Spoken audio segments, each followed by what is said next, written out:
Across California, buses arrive and depart every hour of the day. Engines rumble. Doors hiss open. Footsteps echo across concrete floors. Bus terminals are places of movement, waiting, and brief goodbyes. But when the last bus leaves and the lights dim, some terminals refuse to sleep. Benches creak under invisible weight. Departure boards flicker with destinations that no longer exist. Footsteps follow travelers who are completely alone. Locals whisper that bus terminals collect more than passengers. They collect fear. They collect desperation. They collect souls who never reached their final stop. Some people waiting late at night report hearing their names called over silent speakers, seeing figures seated on empty benches, and boarding buses that vanish before dawn. Tonight, we journey through California to uncover the most haunted bus terminals, places where journeys ended abruptly and the past still waits for departure. If you were alone in a terminal at midnight and heard a boarding call meant only for you, would you step forward, or would you run before the doors closed? Hello, my dear friend. I hope you are safe and comfortable, because the places we are about to explore are filled with restless energy and unfinished journeys. California's bus terminals connect cities, deserts, coastlines, and mountains.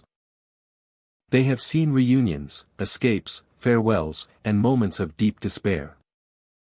Many terminals were built decades ago, standing through accidents, crimes, and disappearances.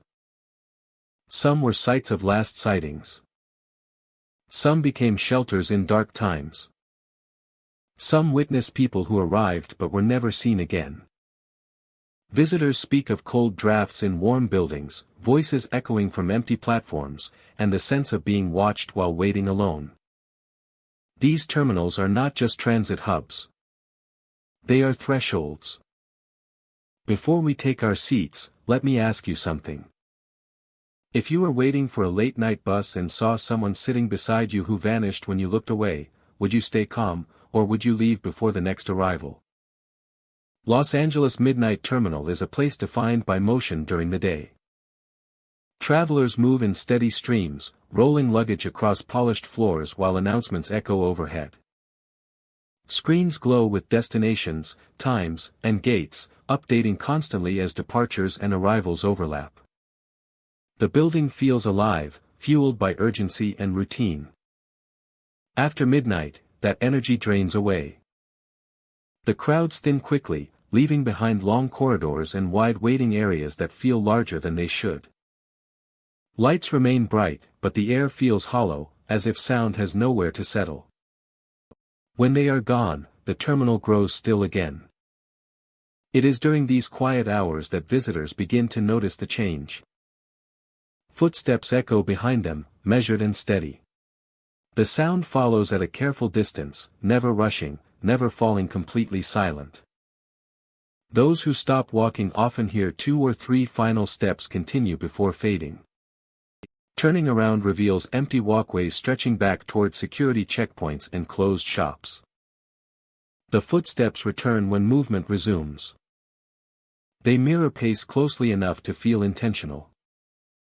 Faster steps produce quicker echoes. Slowing down brings the sound closer, as if whoever follows is adjusting in response. The terminal's acoustics amplify the effect, carrying the sound farther than expected and blurring its direction. Along the main concourse, departure screens glow quietly. At first, everything appears normal. Routes and times remain fixed. Then, without warning, a line of text shifts. A destination changes to another city entirely. A departure time updates to an hour that has already passed. Gates reassign themselves without any announcement. The changes do not trigger alarms or alerts. The screens adjust silently, as if correcting information no one questioned. Moments later, they may revert to their original listings, or shift again to something new. The updates follow no clear pattern and do not match any real flights. Visitors standing beneath the screens often check their phones, assuming a delay or system error. What unsettles them is how calm the terminal remains. No staff rush to correct the displays. No announcements address the changes.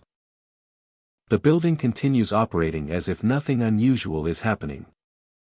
Farther down the concourse, benches line the walls. At a distance, some appear occupied. Figures sit upright, hands resting on their knees or folded neatly in their laps. They face forward, eyes fixed ahead, unmoving. Their posture suggests waiting, patient and composed. As visitors approach, the details become stranger. The figures do not blink. Their gaze never shifts. Their faces hold no expression, neither tired nor alert. Some try to speak to them. There is no response. No change in posture. No sign of awareness. Stepping away does not cause them to move. Looking back moments later, the bench may be empty, the figure gone without any sound or motion. Others report the opposite. They pass an empty bench, glance back, and see someone seated there who was not present seconds before. The figure appears settled, as if they have always been there. Watching longer rarely brings movement. The farther into the terminal one walks, the quieter it becomes. The footsteps behind grow more distinct now, closer and heavier. The echo feels too precise to be coincidence. The sense of being followed sharpens, yet no shadow appears. Every reflective surface shows only empty space. Time behaves differently here. Minutes stretch longer than expected. Watches seem to advance unevenly. Phones lose signal briefly, then reconnect without explanation. The terminal feels disconnected from the city outside. Sealed within its own late-night rhythm. Some visitors describe a sudden awareness of waiting. Not their own waiting for a ride or departure, but a larger sense of pause. The terminal feels like a place holding breath, suspended between days. The figures on benches embody that feeling, locked in anticipation without destination. Stories circulate quietly among overnight workers. They speak of long shifts where the terminal felt crowded despite being empty. Of hearing footsteps that matched theirs exactly, step for step. Of screens changing routes that no longer exist, listing cities removed from schedules years ago. There are practical explanations for parts of this experience. Large terminals amplify sound and distort direction. Automated systems can update incorrectly without human input. Fatigue can cause the mind to misinterpret shadows and still figures late at night. Yet these explanations do not fully account for the consistency. The footsteps respond to movement. The screens change without error codes or alerts. The figures appear seated properly, not like reflections or tricks of light. The experience repeats night after night, always after midnight, always before dawn. Countless travelers have passed through, each carrying urgency, hope, exhaustion, and uncertainty.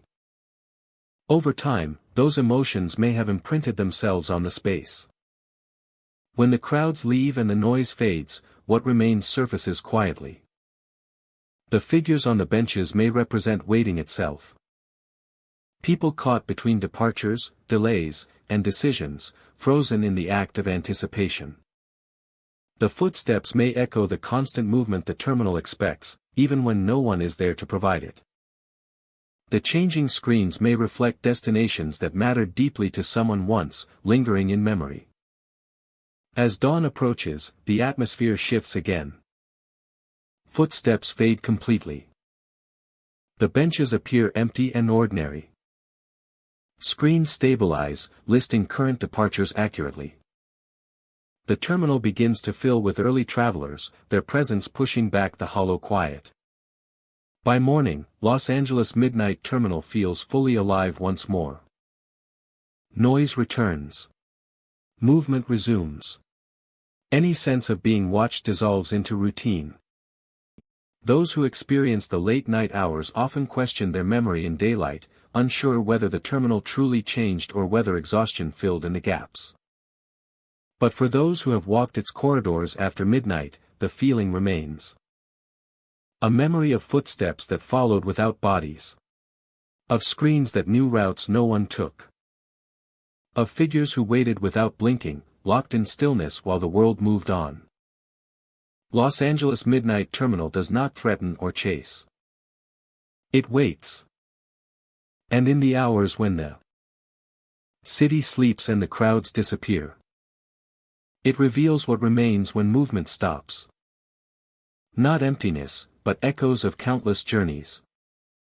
Paused in time, seated quietly on benches. Waiting for departures that may never be called again. San Francisco Fog Line Station sits where the city's familiar rhythms slow and blur. By day, it functions like any other terminal, concrete platforms, tiled corridors, and the steady movement of travelers passing through. Trains arrive and depart on schedule. Announcements echo briefly, then dissolve into motion. Nothing about the station seems unusual while the sun is high. It begins outside, rolling in from the streets with the same quiet confidence it shows across the city. Cars disappear first, then buildings, until only outlines remain. At Fog Line Station, the mist does not stop at the doors. It slips inside through open entrances, vents, and stairwells, spreading along the floors in thin layers that thicken with each passing minute. The air cools noticeably. Lights glow softer through the haze, blurring edges and flattening distance. Platforms seem longer than they were moments before. Sounds lose direction, echoing back in ways that make it difficult to tell where movement is coming from. Voices travel strangely here. They echo through corridors that appear empty, bouncing off closed doors and tiled walls. Conversations seem to repeat themselves, arriving seconds late and slightly altered. At times, a single word carries farther than it should, followed by silence that feels intentional.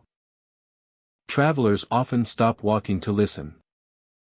The station hums quietly, but beneath that steady background, voices drift where no one stands. The sound is never loud. It remains just clear enough to be noticed, just distant enough to remain unresolved. Deeper inside the terminal, another sound returns. A familiar ringing echoes softly through the fog, metallic and precise. It comes from the area where ticket machines once stood. These machines were removed years ago, replaced by modern systems, yet the sound persists, repeating at irregular intervals. The ringing never demands attention. It arrives gently, then fades, only to return again. Those who recognize it feel a strange mix of nostalgia and confusion. The sound feels misplaced, as if time itself is looping through an old routine that the station has not released. Walking toward the sound brings no clarity. The fog thickens along the way, obscuring signs and narrowing visibility. The ringing grows neither louder nor softer. It maintains the same distance, guiding without revealing, leading travelers deeper into the terminal's quieter spaces. Locked exits line the corridors. Heavy doors marked for emergencies stand closed, their surfaces dull beneath layers of moisture. It is near these exits that silhouettes appear. Shapes stand just beyond the reach of light, tall and motionless, partially obscured by fog. But the silhouettes remain when nothing moves. They hold their position near the doors, facing inward, as if waiting. No features are visible. The fog erases detail, leaving only outline and presence. Those who notice them feel an immediate stillness settle in. The instinct to approach conflicts with the urge to turn away. The silhouettes do not react. They do not shift or retreat. They stand as fixtures, as though they belong to the station as much as the walls and tracks. When lights brighten or footsteps draw near, the shapes fade. They dissolve back into fog, leaving behind only empty space and the locked doors. The moment passes quickly, but the feeling lingers, pressing quietly against awareness. Time behaves differently when the fog is thick. Minutes stretch, then compress. Waiting feels longer than it should, yet hours seem to pass unnoticed. Travelers check clocks and displays repeatedly. Unsure whether schedules have changed or perception has slipped. Announcements echo without urgency. They sound distant, as though filtered through layers of air and memory. Words arrive softened, then vanish before they can be fully processed. The station feels suspended between moments, neither fully active nor truly at rest. Some travelers report hearing footsteps behind them. The sound follows briefly, then stops when they turn around. The fog offers no explanation, swallowing movement and distance alike. The sensation creates a quiet awareness of being observed, not by individuals, but by the space itself. Benches hold impressions of presence. Platforms feel watched. Corridors seem to guide movement without instruction. The fog does not create these sensations. It reveals them. As the night deepens, the fog reaches its fullest presence. It pools along tracks and rises toward ceilings, thick enough to blur lights into soft halos. The ringing of old ticket machines returns once more, joined briefly by voices that overlap and fade, fragments of routines once repeated countless times. Some travelers feel reluctant to leave. The station exerts a subtle pull, encouraging lingering, reflection, pause. Others feel the opposite, an urge to exit quickly, to escape the sense of suspended time before it settles too deeply. Eventually, the fog begins to thin. It retreats slowly, slipping back toward the streets from which it came. Corridors regain clarity. Sounds return to normal. The station resumes its familiar shape, efficient and orderly. The ticket machines are gone, just as they have been for years. Locked exits stand silent, showing no trace of silhouettes or movement. Those who experienced the fog carry something with them. The floors are dry. The air feels ordinary. They remember the way voices echoed without source. The sound of machines that no longer exist. The shape standing patiently near doors that never open. Most of all, they remember the feeling that time loosened its grip inside the station. Locals speak of Fogline Station with quiet understanding. They know the fog here is different, not just weather, but a presence that stirs what the station remembers. The routines, the waiting, the countless arrivals and departures have layered themselves into the structure. San Francisco Fogline Station continues to serve its purpose. Trains arrive. Travelers move on. Yet on certain nights, when fog creeps in from the streets and fills the terminal with soft gray silence. A place where past and present overlap. Where sound returns without source. Where silhouettes wait near locked doors. And where time, for a brief while, forgets which direction it is supposed to move. Oakland Last Stop Terminal sits at the edge of a rail network that once moved relentlessly through night and day. By daylight, the terminal feels functional and unremarkable. Platforms stretch beneath high ceilings. Benches line the waiting areas. Trains arrive and depart on predictable schedules. Nothing about the structure hints at unease while the city remains active around it. Late at night, the atmosphere changes. As the final departures thin out and the terminal empties, sound begins to fade unevenly. Conversations from outside disappear abruptly when doors close. The building feels larger once fewer people remain, its open spaces stretching into silence. Visitors who wait alone often notice the cold first. The temperature drop feels localized, as if the air itself has shifted rather than the weather. Jackets offer little relief. The chill presses inward, steady and persistent.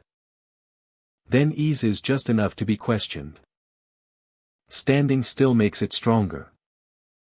The cold gathers near benches and platform edges, clinging to places where people are meant to wait. Moving briefly breaks its hold, but it returns once stillness resumes. The sensation does not feel natural, not like a draft or open door, but like something passing through rather than surrounding. Overhead lights remain steady, but the terminal never feels fully illuminated. Shadows collect in corners and beneath stairways. Glass panels reflect empty space rather than surroundings. Even small movements appear exaggerated, drawing attention in an otherwise quiet environment. Then the announcements begin. Soft voices play over the public address system, low and distant, as though coming from another part of the building. The announcements repeat slowly, sometimes pausing mid-message before continuing again. They offer routine information without urgency. Platform numbers. Departure times.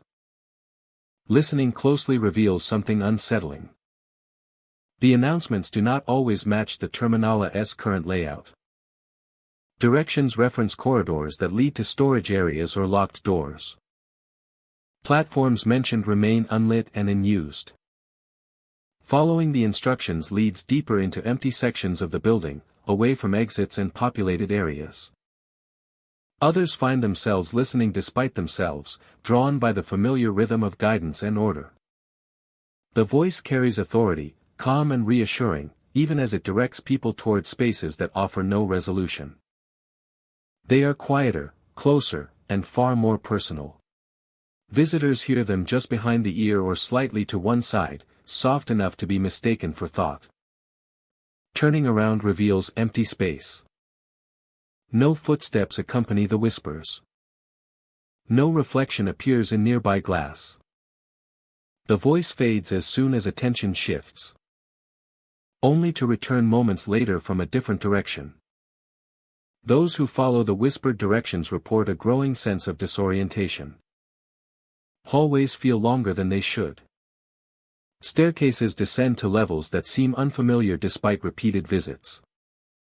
Doors open into rooms that serve no clear purpose, then lead back to corridors already passed through. The terminal seems to rearrange itself at night, subtly shifting paths without visible change. The cold deepens in these areas. Waiting too long in one place brings a heaviness to the body. Fingers grow stiff. Breathing slows. The sensation feels less like exposure and more like being gradually separated from warmth itself. Some report a pressure in the chest, a quiet urgency to move without knowing where to go. Others feel the opposite, an overwhelming sense of waiting, as if departure is imminent but never announced. The whispers grow more frequent as the night progresses. They overlap with the announcements, weaving together into a confusing soundscape. Directions contradict one another. Messages repeat with slight variations. The sense of being guided intensifies, even as the guidance leads nowhere. What makes the experience unsettling is the absence of threat. Nothing chases. Nothing blocks exits. The terminal remains open, allowing anyone to leave at any time. Yet the pull to stay feels strong, reinforced by routine sounds and familiar cues meant to signal safety and order.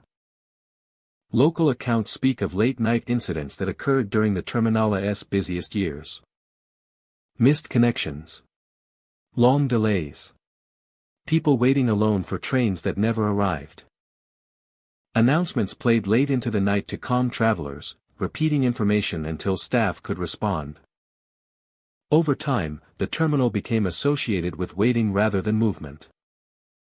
Some believe the building absorbed that energy. The cold reflects the hours spent standing still.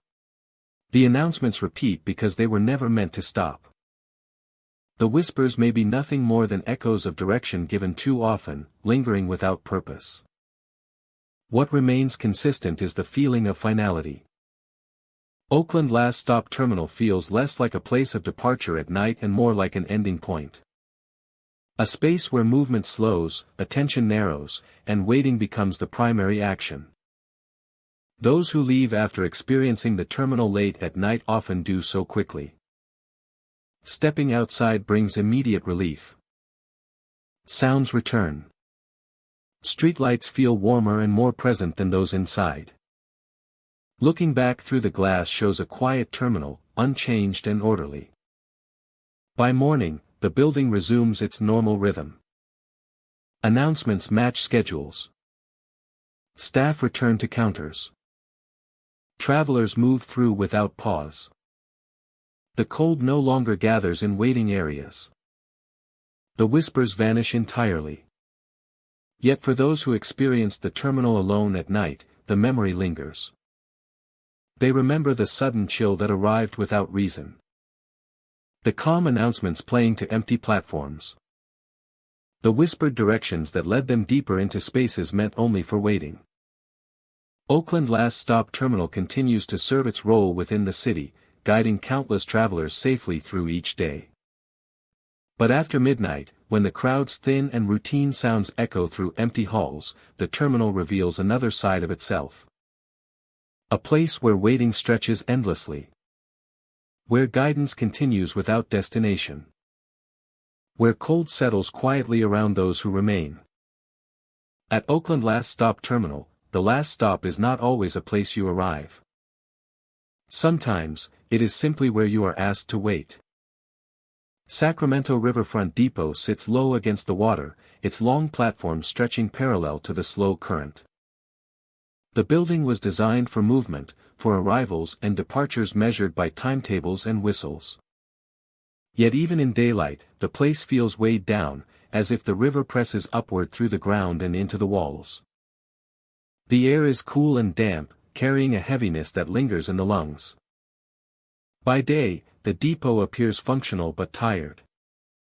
Stone and concrete show darkened stains from years of moisture. The river glides past just beyond the edge of the property, close enough that its presence is never forgotten. When evening settles in, the atmosphere shifts. The dampness deepens.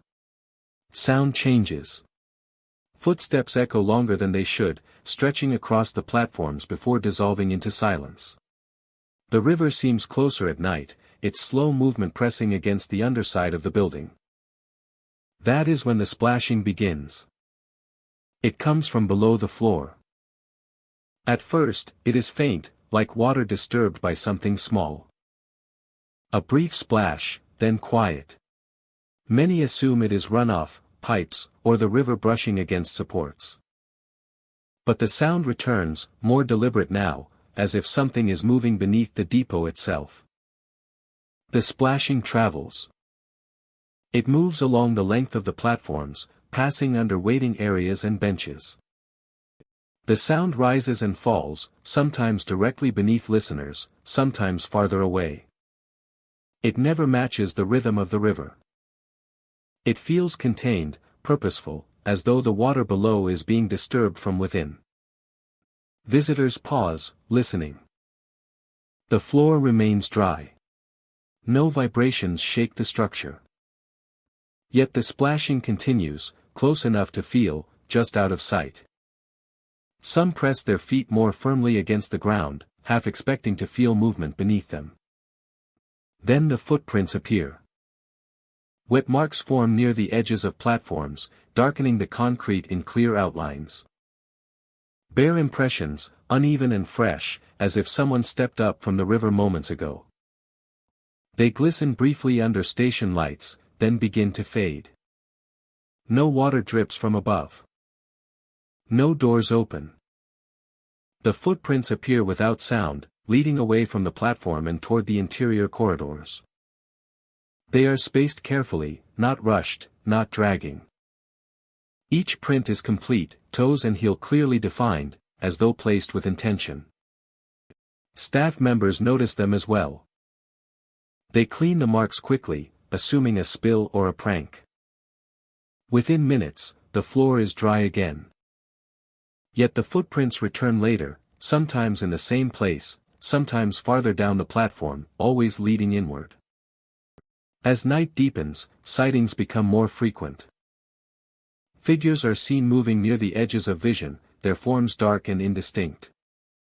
They appear wet, as if water clings to clothing and skin.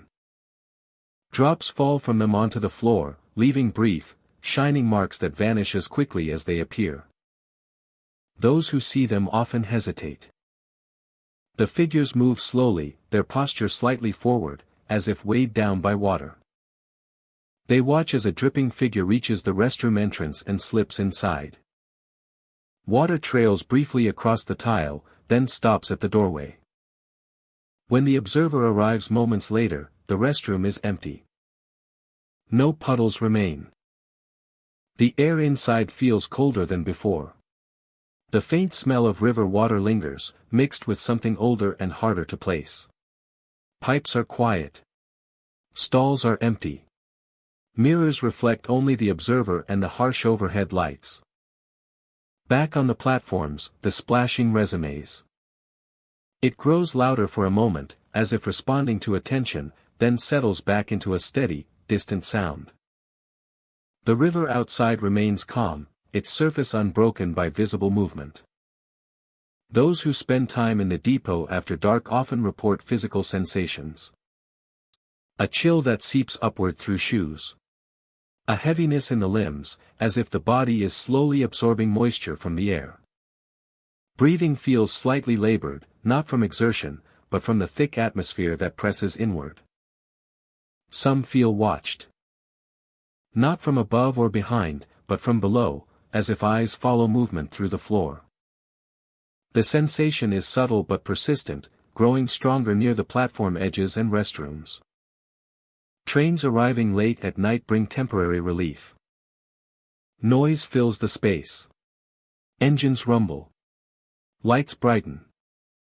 For a brief time, the depot feels normal again. But when the train departs and the sound fades, the damp silence returns, deeper than before. The footprints appear again. This time closer to the benches. This time leading not inward, but back toward the platform edge. They stop just short of the drop to the tracks, as if whoever made them chose not to continue. Locals speak quietly about the depot. They say the river has always been close here, not just in distance, but in influence.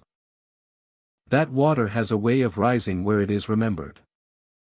Some believe the sounds are echoes of movement beneath the depot, repeating without bodies. Others suggest the figures are impressions, moments replayed when conditions are right. Animals avoid the area at night. Birds do not roost near the platforms. Insects thin out after sunset. Even the river seems quieter near the depot, its surface smoother, more controlled. By morning, the depot looks ordinary again. Sunlight dries the concrete. The air lightens. No footprints remain. The splashing is gone. Commuters pass through unaware, stepping over places where water once seemed to climb from below. They remember the sound of water beneath solid ground. The footprints that led nowhere. The figures that vanished into restrooms without a trace.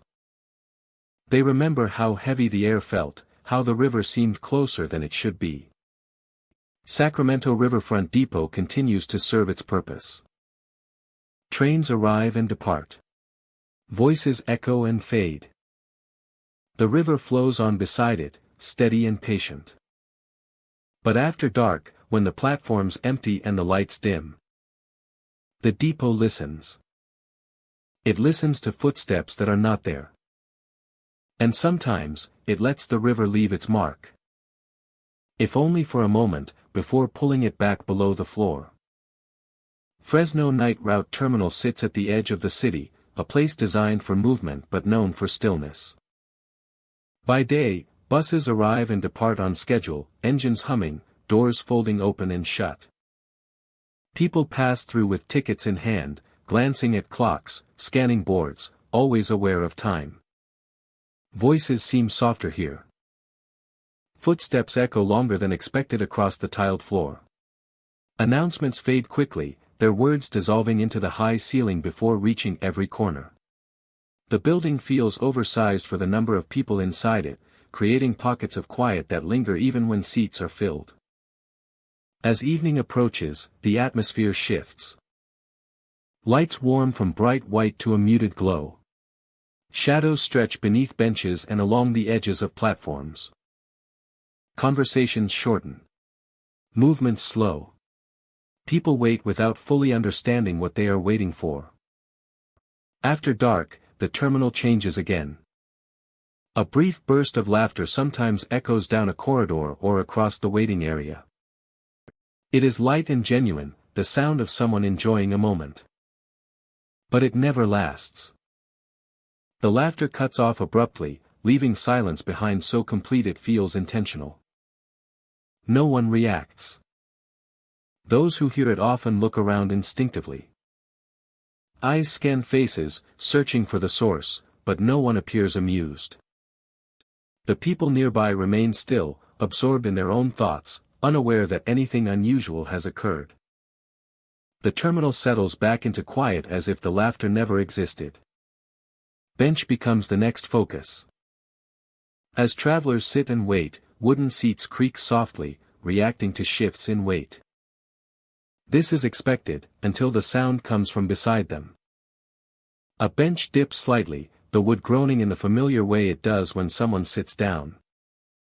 The sensation is subtle but distinct, a pressure felt through the frame of the seat. When people glance to the side, no one is there. The bench remains empty, its surface cool and undisturbed. The creak does not repeat immediately. It happens once, occasionally twice, then stops. Those who stand and move to another seat sometimes experience the same thing again minutes later, always beside them, never directly in front. The terminal never feels crowded at night. Even when several routes overlap and passengers gather, the space between people feels larger than it should. Gaps form naturally, leaving empty seats and clear walkways. It feels as though the building prefers distance, gently encouraging separation without effort. Along with the quiet comes a change in mood. Many people report a sudden sense of sadness while waiting. It arrives without warning and without clear cause. There are no triggering memories, no upsetting news. The feeling settles slowly, heavy but calm, like a weight placed gently on the chest. The sadness is not sharp. It does not overwhelm or panic. It feels reflective, as though borrowed from someone else. Travelers describe staring at the floor or out the darkened windows, thinking about moments long past, about arrivals that did not turn out as planned, about departures that were never properly acknowledged. The terminal seems to hold these emotions. Sitting beneath the lights, people feel less inclined to distract themselves. Phones remain untouched. Conversations fade. They acknowledge the quiet, the odd sounds, the mood that settles after dark. Maintenance checks find nothing wrong with the structure. Cameras capture empty corridors and still benches. There is no mechanical explanation for the laughter or the shifting seats. Local stories suggest the terminal remembers its purpose too well. It has always been a place of departure, rarely of arrival. People come here carrying expectations, worries, and goodbyes. They leave pieces of themselves behind, even if only briefly. Over time, those fragments accumulate, filling the space between walls and benches. The laughter, according to these accounts, is not mockery. It is release, a momentary echo of joy that once passed through and vanished too quickly. The benches creak not from presence, but from memory, replaying the countless times someone sat down beside another person, sharing a wait, sharing silence. The sadness is the most consistent feature. It feels collective rather than personal, a shared residue of waiting without resolution. The terminal does not amplify despair. It simply reflects what has already been felt within its walls, offering it back to anyone who pauses long enough to notice. Those who leave the terminal often feel lighter once they step outside. The air beyond the doors feels fresher. Sound returns to normal levels. The sadness lifts gradually, fading into the background of everyday thought. Looking back through the glass, the terminal appears unchanged, quietly lit and still. Yet the memory remains. People recall the laughter that stopped too soon, the bench that shifted beside them, the unexpected emotion that surfaced while waiting for a route that eventually arrived. Fresno Night Route Terminal continues to operate as it always has. Schedules are posted. Tickets are sold. Buses arrive and depart on time. By day, it functions as intended, practical and efficient. By night, it becomes something quieter, a place where sound withdraws and feeling takes its place. Those who wait there after dark learn something unexpected. That silence can be louder than noise. That waiting can carry weight. And that some places, built for transit, quietly collect what people leave behind. Holding laughter, creaks, and sadness in equal measure. Ready to return them to anyone willing to sit and listen. Bakersfield Long Wait Station sits at the edge of the city where highways thin and streetlights grow farther apart. By day, it is an ordinary terminal, functional and unremarkable, serving travelers moving between towns and regions. Buses arrive and depart on schedule. People wait with bags at their feet, checking phones and glancing at clocks mounted high on the walls. As evening fades into night, the station changes. The crowds disappear first. Conversations trail off. Engines quiet. The wide waiting area begins to feel oversized, its empty benches stretching farther than they did during the day. Fluorescent lights remain bright, but they cast a flat, colorless glow that makes shadows cling to corners and ceilings. Time begins to behave differently here after dark. Visitors notice it slowly at first. A glance at a phone suggests only a few minutes have passed, yet the body feels as if much longer has gone by. Thoughts drift. Attention softens. The clocks are the next thing to fail.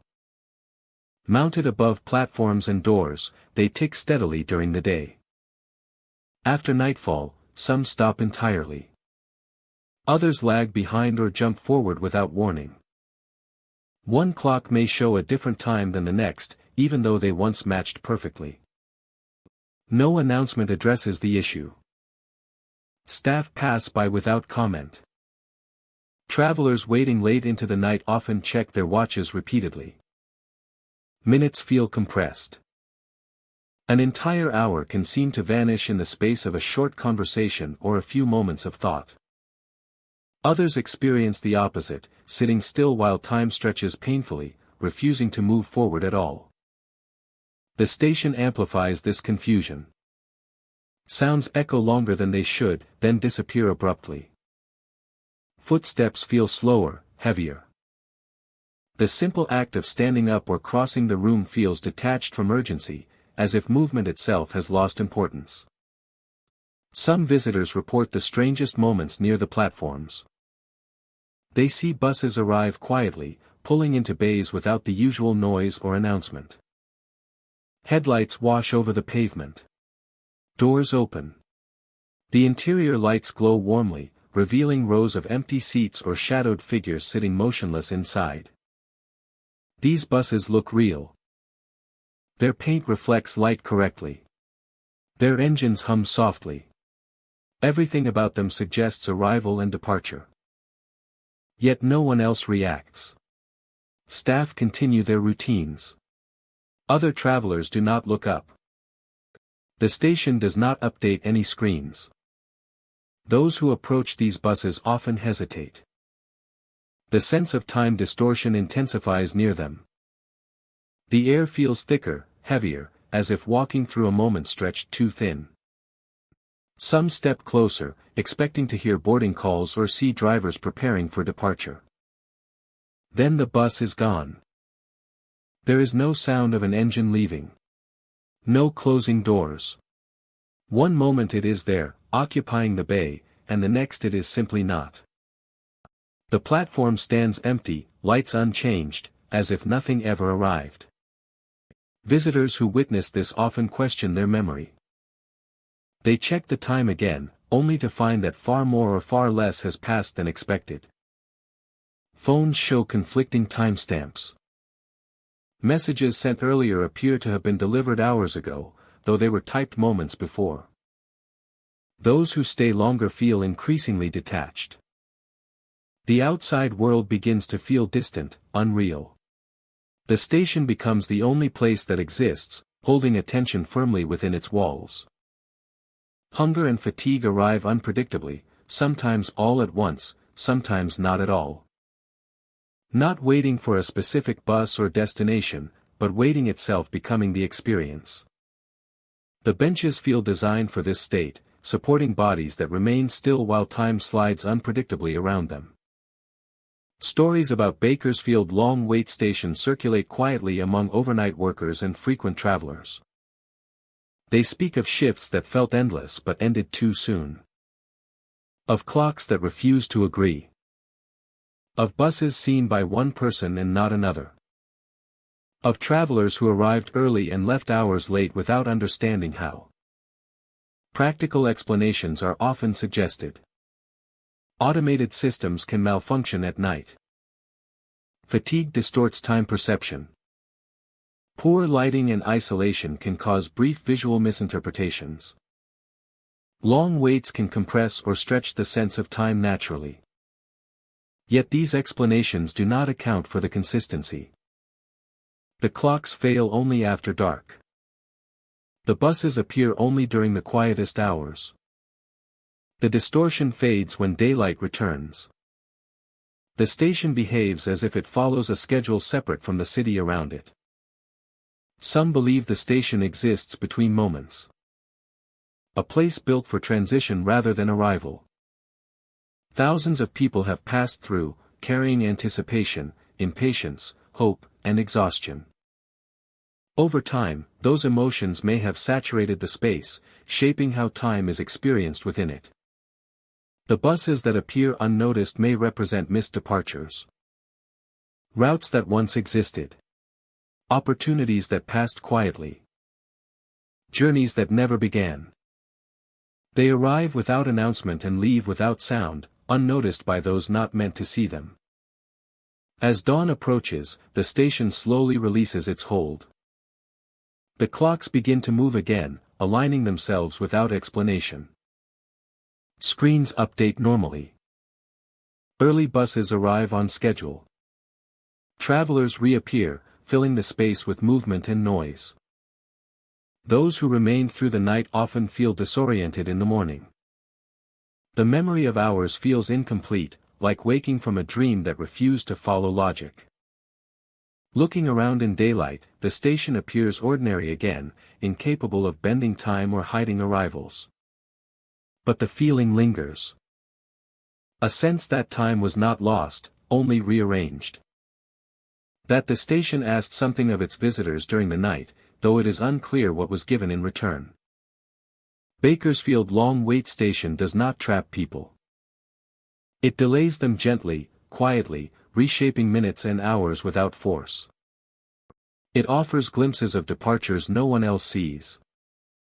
And asks its visitors to sit with uncertainty longer than expected. When night falls and the city grows quiet, the station waits again. Clocks will falter. Minutes will slip. Buses will arrive for reasons no schedule explains. And those who remain inside will feel time loosen its grip, discovering that waiting, when stretched far enough, becomes a place all its own. San Jose's silent platform sits at the edge of a busy transit network, yet it feels separated from the rest of the system by something unseen. By day, it appears functional and ordinary. Signs hang quietly above. Trains pass through on schedule, and the platform blends into the rhythm of the city. When activity slows, the atmosphere changes. Late at night, the air grows thick and unmoving.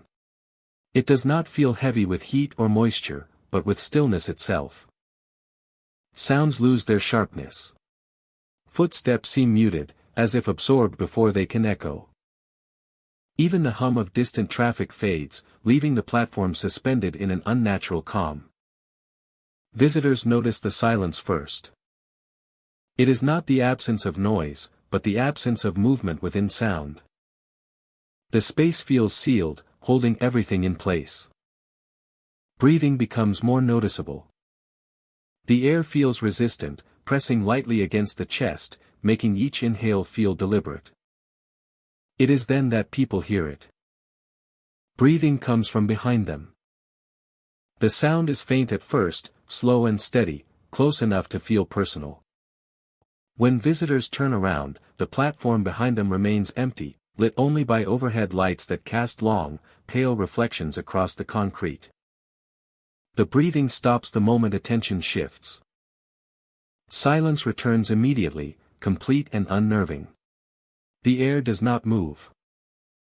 The platform feels aware, as if listening in return. Some try to test it. They stop suddenly. The breathing stops. They move again. It returns. The pattern is precise, controlled, and unmistakably responsive. The sense of proximity grows stronger, creating the feeling that space itself is narrowing. Above the platform, security cameras begin to move. Mounted high along beams and overhangs, the cameras should remain fixed, rotating only when controlled remotely. The motion is smooth and deliberate. There is no jerking or malfunction. The cameras behave as if guided by unseen hands, tracking areas where nothing appears to be happening. When someone steps beneath a camera, it adjusts. The lens tilts slightly, following motion for a moment before drifting away again. The feeling of being observed intensifies. It comes from multiple directions at once. From behind, where breathing lingers. From above, where cameras turn and pause. And from beyond the platform lights, where darkness gathers. At the far edges of illumination, shadows stand. They form just outside the reach of light, tall and indistinct. These shapes do not move closer. They remain fixed in place, blending into the darkness while maintaining a sense of presence. The shadows feel intentional, positioned rather than accidental. The urge to look away competes with the need to confirm what is being seen. They remain silhouettes, defined only by contrast and stillness. When the eyes adjust or the angle changes, the shadows dissolve, leaving empty space behind. Moments later, they return. Not in the same position, but nearby, always just beyond where light ends. The repetition creates a quiet tension, a sense that the platform is surrounded by something patient and aware. Time stretches here. Waiting feels longer than it should. Checking a watch brings little comfort. Seconds feel uneven, sometimes rushing, sometimes slowing to a crawl. The platform seems disconnected from the schedule it serves, operating on a separate rhythm. The breathing grows clearer the longer visitors remain. It does not grow louder, but more defined. Each inhale and exhale carries weight, as if the air itself is shaped by it. The sound feels close enough to brush against awareness without ever revealing a source. Some visitors report the sensation of being guided. Their steps feel subtly influenced, nudged toward certain areas of the platform while other sections feel unwelcoming. The effect is not forceful. It is suggestive, encouraging movement without command. Standing still becomes uncomfortable. The stillness presses inward, amplifying every sound and sensation. Movement feels like relief, yet moving does not break the experience. The breathing follows. The cameras adjust. The shadows hold their distance. Despite the intensity, fear does not arrive all at once. Instead, a calm alertness takes hold. The platform feels like a place that demands awareness, discouraging distraction. Every action feels observed, measured, and quietly acknowledged. Eventually, a train arrives. Its sound cuts through the silence, restoring motion to the space. Lights brighten. Air stirs. The breathing disappears instantly. Cameras return to their fixed positions. Shadows retreat beyond sight. Passengers board quickly, relieved by the return of normal activity. The train pulls away, the platform recedes into the distance, appearing unchanged and harmless once more. The experience feels unreal in motion, as though it belonged to a moment outside ordinary time. Those who leave carry the memory with them. They recall the thick stillness of the air, the sound of breathing that responded to movement, the cameras that seemed to watch without instruction. The image of shadows standing patiently beyond the light lingers longest, quiet and unresolved. Locals speak of the platform with caution. They acknowledge that certain places feel different after hours, shaped by repetition, waiting, and absence. The silent platform has hosted countless moments of anticipation and departure, each one leaving an imprint that does not fully fade. By day, it serves commuters without incident.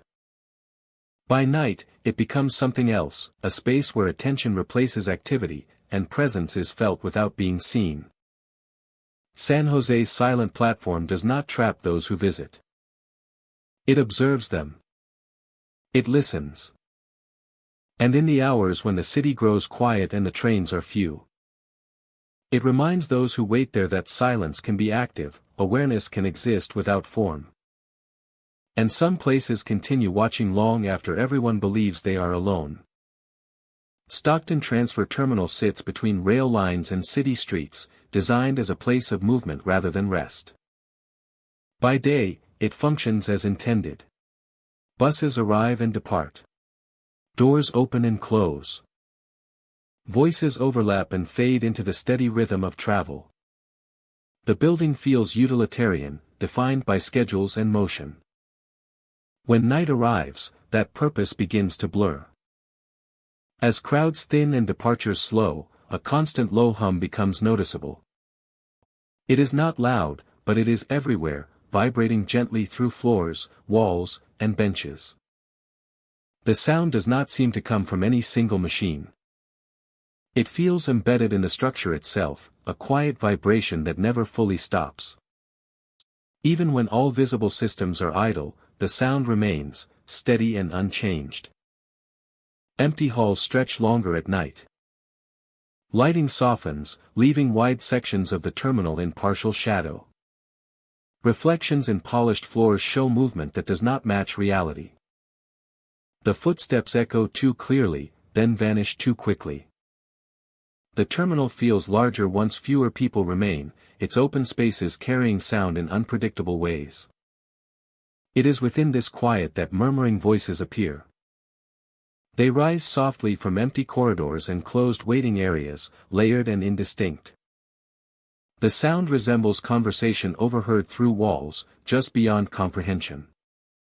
Individual tones overlap without forming clear words, creating the impression of many people speaking at once. Walking toward the sound never reveals its source. The murmuring shifts as distance closes, retreating down side corridors or behind closed doors. Pausing causes it to drift closer again, filling the space with low, persistent sound. Terminals carry sound. Air vents echo. Distant traffic can distort into patterns.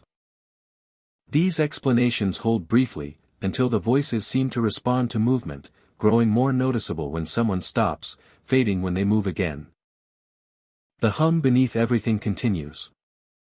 Together, the vibration and murmuring create a layered soundscape that feels intentional rather than accidental. The terminal does not feel empty. It feels occupied in a way that does not match what the eyes see. Some visitors feel a light brushing against their arms or shoulders, fleeting and gentle. The contact lasts only a second, too soft to startle, but clear enough to register. The sensation does not repeat immediately, arriving without pattern or warning. Others report the feeling of passing close to someone in a narrow space, even when standing alone in a wide corridor. The instinctive apology rises, then stalls when no one is there. These moments leave behind a brief chill, localized and subtle. The air temperature does not change, yet the skin tingles where contact was felt. The sensation fades slowly, replaced by a heightened awareness of proximity, as though personal space has been quietly altered. Near the far ends of the terminal, closed gates become focal points. These gates mark platforms and corridors no longer in use at night. Metal bars block access, their surfaces dull under artificial light. Beyond them, darkness fills spaces meant for movement. They appear as still silhouettes, positioned just behind the barriers. Some stand upright. Others sit or lean, their outlines softened by shadow. They do not approach the gates or attempt to cross. They remain in place, facing forward as if watching for an opening. The figures do not move when observed. They appear as still silhouettes, positioned just behind the barriers. Some stand upright. Others sit or lean, their outlines softened by shadow. They do not approach the gates or attempt to cross. They remain in place, facing forward as if watching for an opening. The figures do not move when observed. Blinking or shifting position causes them to fade slightly, then return. They never come fully into focus. Their faces remain indistinct, features blurred as though unfinished. The impression is of people paused and waiting, caught between arrival and departure. Approaching the gates intensifies the hum. The vibration deepens, pressing gently against the chest and ears. The murmuring voices grow closer, layering more tightly together. Some visitors report the sensation of being crowded, even when standing alone in front of the barrier. The figures remain on the other side. They do not gesture. They do not acknowledge attention. They simply wait, patient and unmoving, as though accustomed to closure. Local accounts describe Stockton Transfer Terminal as a place defined by transition. For decades, it handled late-night arrivals and long waits. Delays were common. Missed connections left people lingering for hours. The building became associated not with destinations, but with the space between them. Some believe the terminal absorbed that energy. The low hum reflects constant movement slowed to a vibration. The murmuring voices echo countless conversations held in waiting areas long after schedules broke down. The figures near closed gates represent pauses that never fully resolved. What makes the experience unsettling is its emotional tone. There is no threat. No urgency. The sensations carry a quiet patience, as if the terminal expects waiting to continue indefinitely. The brushing hands feel neither aggressive nor intentional. The figures do not seek interaction. They exist within the space without demanding acknowledgement. Those who leave the terminal late at night often do so with relief. Stepping outside breaks the hum immediately. The murmuring voices vanish. The sensation of contact does not follow beyond the doors. Looking back through the glass shows a calm, orderly building, empty and well lit. By morning, the terminal returns to its usual rhythm. The hum blends into background noise. Voices belong to visible travelers once more. Gates open and close as scheduled. Figures near barriers disappear entirely. Yet for those who experienced the terminal during its quiet hours, the memory lingers. They recall the vibration beneath their feet. The voices that spoke without words. The brief touch that left no trace. The silhouettes waiting behind closed gates. Stockton Transfer Terminal continues to move people through the city every day, fulfilling its purpose without pause. But late at night, when motion slows and waiting takes over, the terminal reveals another layer of itself. A place where movement never fully ends. Where voices murmur in empty halls. Where figures wait patiently for openings that may never come. At Stockton Transfer Terminal, the journey does not always stop. Sometimes, it simply hums, waits, and continues quietly in the background, long after the last scheduled departure has passed. Modesto Night Loop Station sits at the edge of a quiet transit yard where asphalt curves back on itself in wide, deliberate arcs.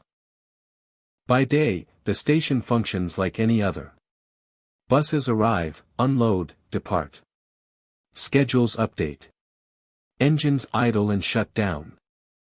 The loop serves its purpose, guiding vehicles in smooth circles that keep traffic moving without pause. After dark, the loop behaves differently. The air cools and settles. Light from overhead lamps pools on the pavement, leaving long shadows between painted lines. The station grows quieter than expected, as if sound is being absorbed by the open space. It is here, when the city noise thins and the night stretches on, that visitors begin to notice something unsettling. Buses seem to circle endlessly. People waiting late at night often catch glimpses of headlights moving beyond the far edge of the loop. The lights trace the same path again and again, disappearing briefly behind structures before reappearing in the same place. The movement feels familiar, reassuring at first, like the promise of an approaching ride. Yet no buses ever arrive. The engines can be heard clearly. A low, steady rumble. The hiss of air systems. The sound of tires rolling over pavement. These noises pass close enough to feel, vibrating faintly through the ground beneath waiting feet. But when people look toward the source, the roadway is empty. The sound continues anyway. It moves in a slow circle around the station, looping endlessly just beyond sight. The engines never accelerate. They never shut off. They simply circle, repeating the same unseen route with mechanical patience. Departure boards begin to draw attention next. Digital screens glow softly in the darkness, listing routes and times. Visitors glance at them repeatedly, expecting updates. Instead, the times reset. A departure scheduled for a few minutes away ticks down, reaches 0, then refreshes to the same time again. No announcement follows. No explanation appears. The cycle repeats. Those watching closely notice that the resets happen without warning. The board flickers slightly, then returns to its original state, unchanged. Routes remain listed. Destinations stay the same. Only time refuses to move forward. Some assume a system error. They check phones. Compare clocks. Time outside the station moves normally. Messages arrive. Minutes pass. Yet inside the loop, the departure board insists nothing has progressed.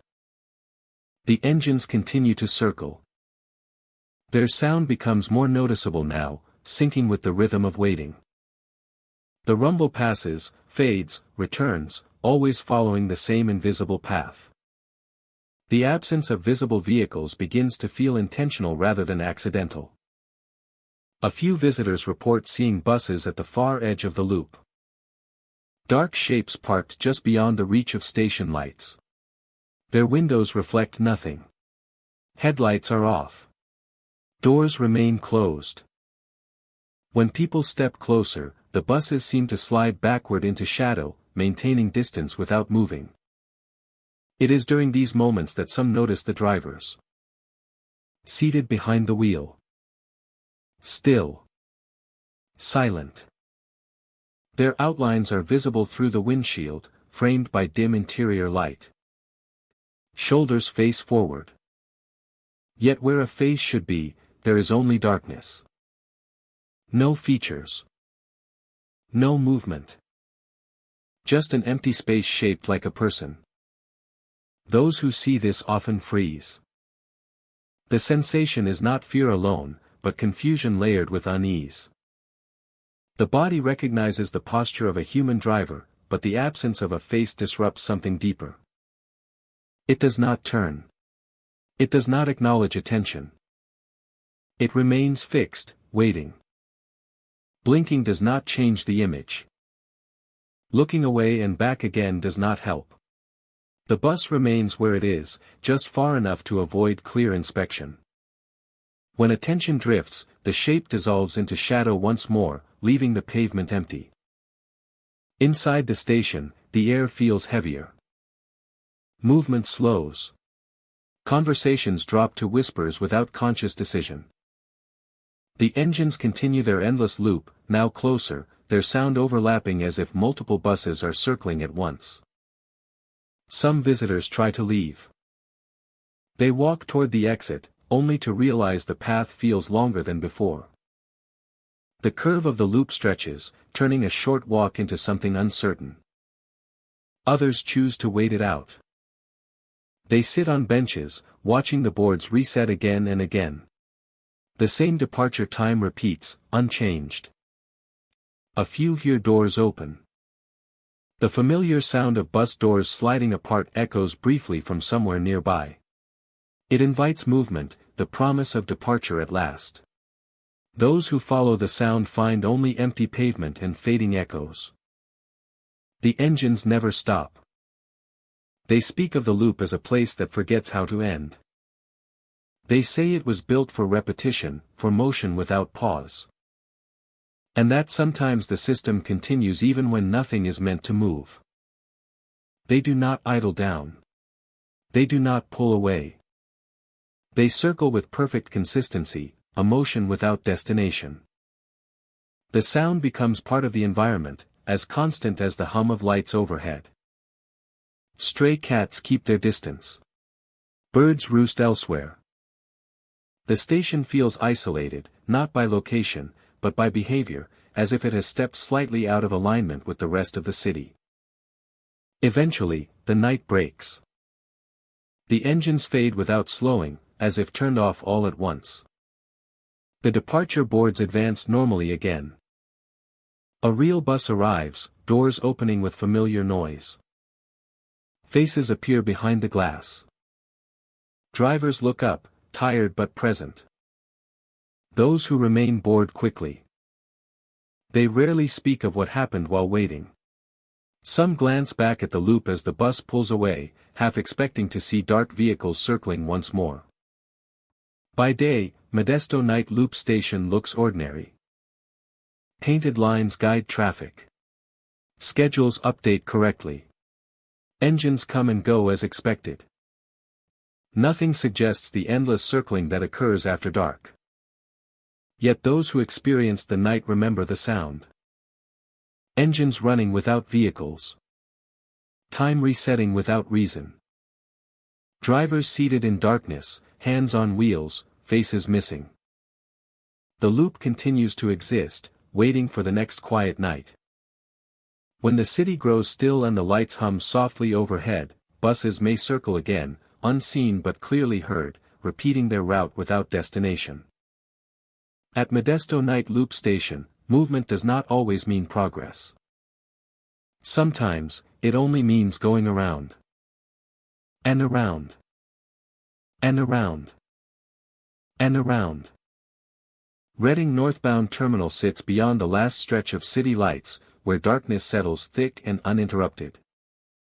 By day, the terminal feels quiet but functional, a place designed for brief stops and forward motion. The surrounding hills stand still, and the tracks run straight into distance.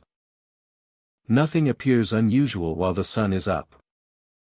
Night changes the balance. Once darkness fully surrounds the terminal, isolation becomes impossible to ignore. There are no nearby buildings glowing in the distance. No traffic hum carries on the air. The terminal exists alone. A lit island cut out of blackness.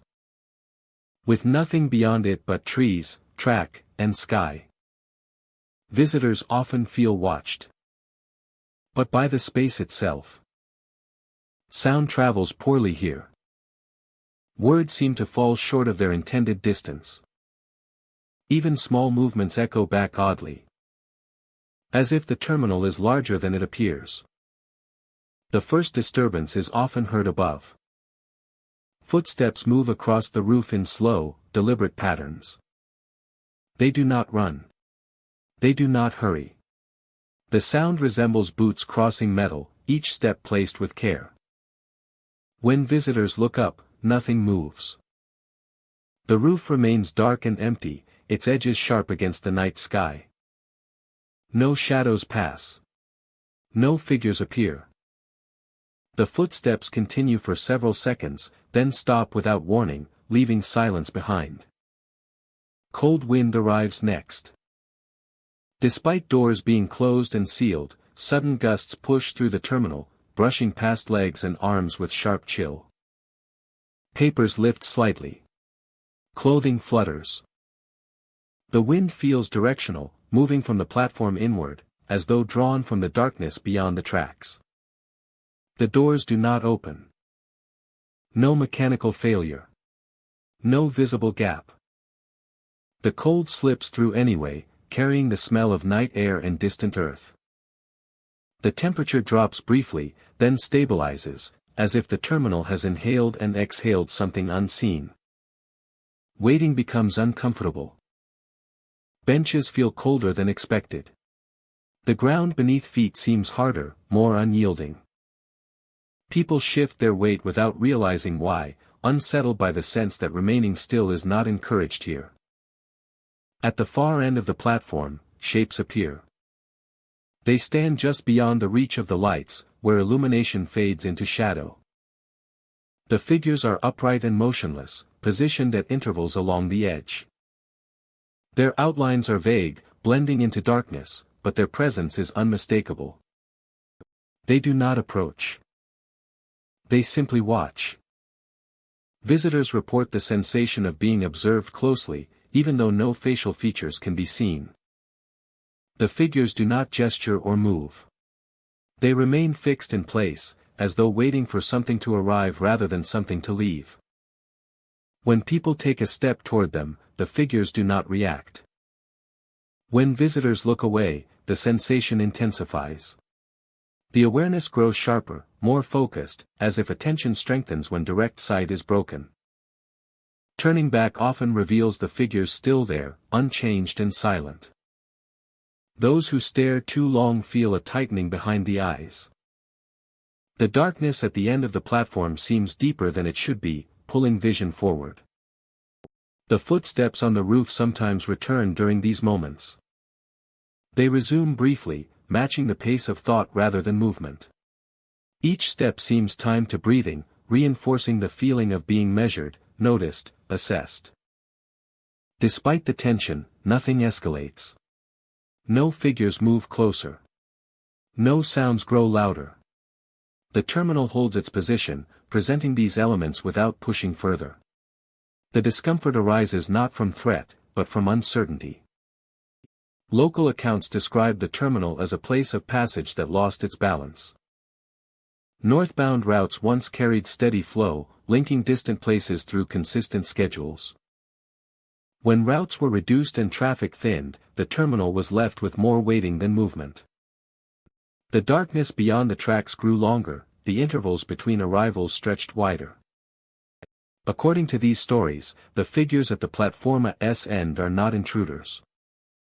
They are markers of direction, reminders of movement that once continued without pause. They face inward, watching the space where departures occur, not to stop them, but to witness them. The footsteps on the roof are often described as checks. A routine inspection repeated without awareness, echoing habits formed when staff and travelers moved through the terminal constantly. Echoing habits formed when staff and travelers moved through the terminal constantly. The sound persists because the pattern was never fully interrupted. The cold wind, they say, belongs to the tracks.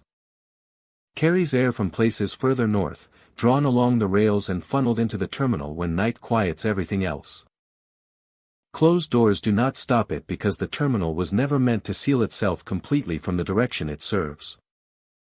Those who leave the terminal report immediate relief. A few steps beyond the lights, the pressure eases. The wind loses its bite. The sense of being watched fades. The darkness beyond remains deep, but it no longer feels focused. Some visitors experience lingering effects. Sounds at home feel sharper for a time. Cold drafts cause brief pauses, remembered rather than feared. The image of figures standing just beyond light returns in quiet moments.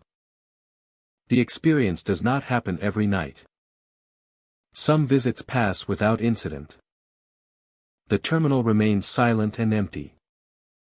Other nights bring the full sequence, footsteps, wind, and watchers appearing with quiet precision. Reading northbound terminal continues to function. Buses and trains arrive when scheduled. Staff perform their duties.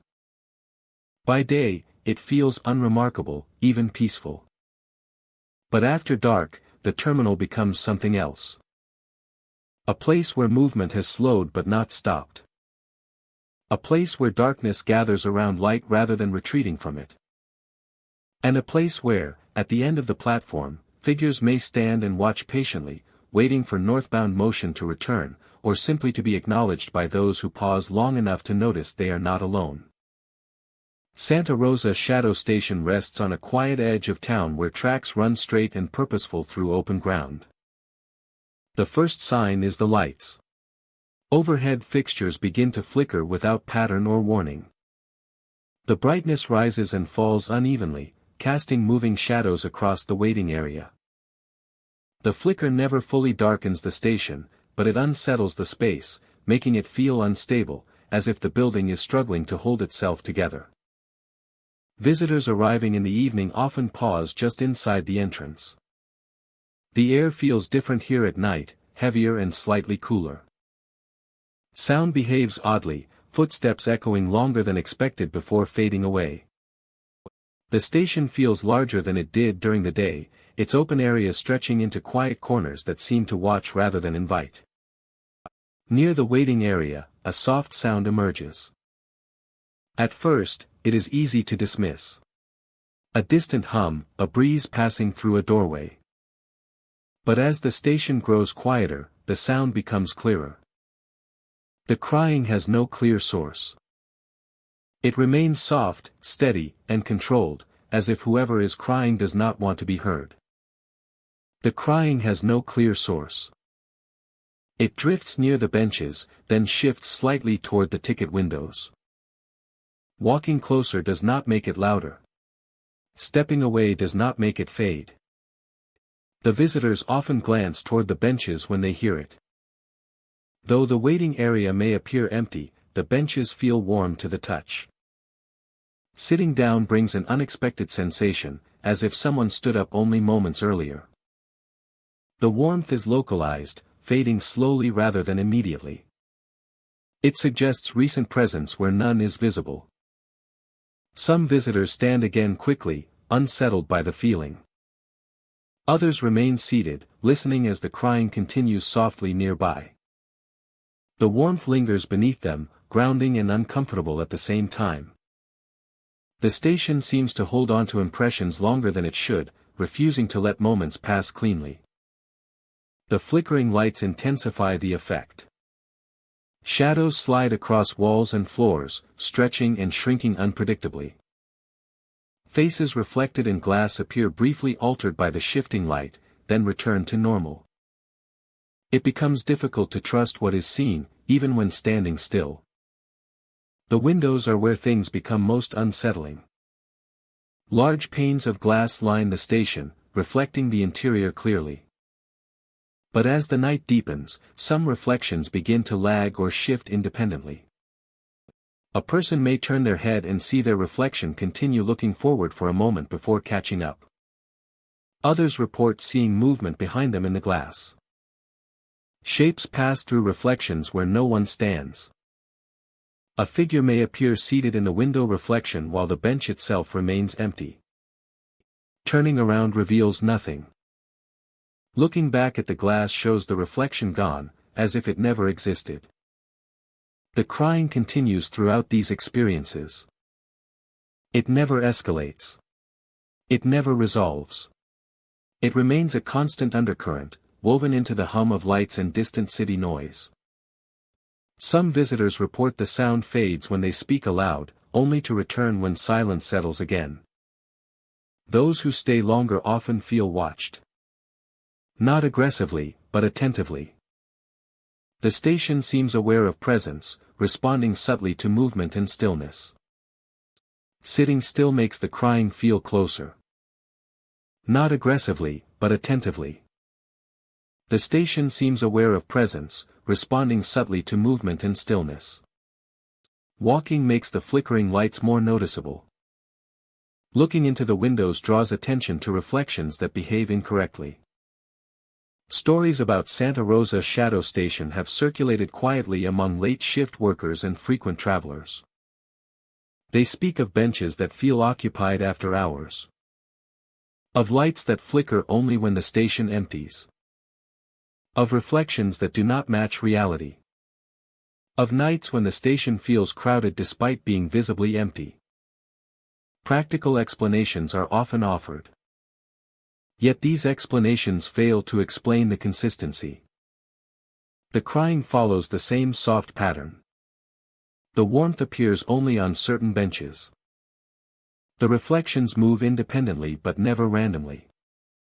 The experiences repeat night after night, following a rhythm the station seems to control.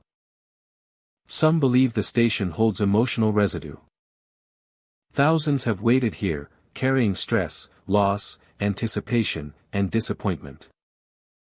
Goodbyes and reunions passed quietly through this space.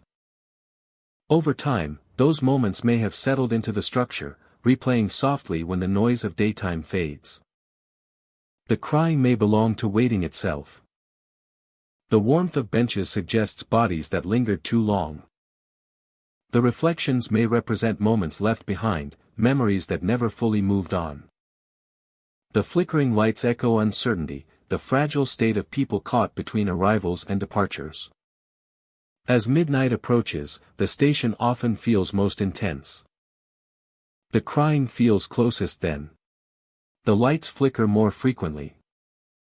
Reflections behave more boldly, shifting before being noticed. The air grows still, as if holding its breath. Those who leave during these hours often do so quickly. Stepping outside brings immediate relief. Street sounds return. The night air feels open and forgiving. Looking back through the windows, the station appears calm again, lights steady, benches empty, reflections normal.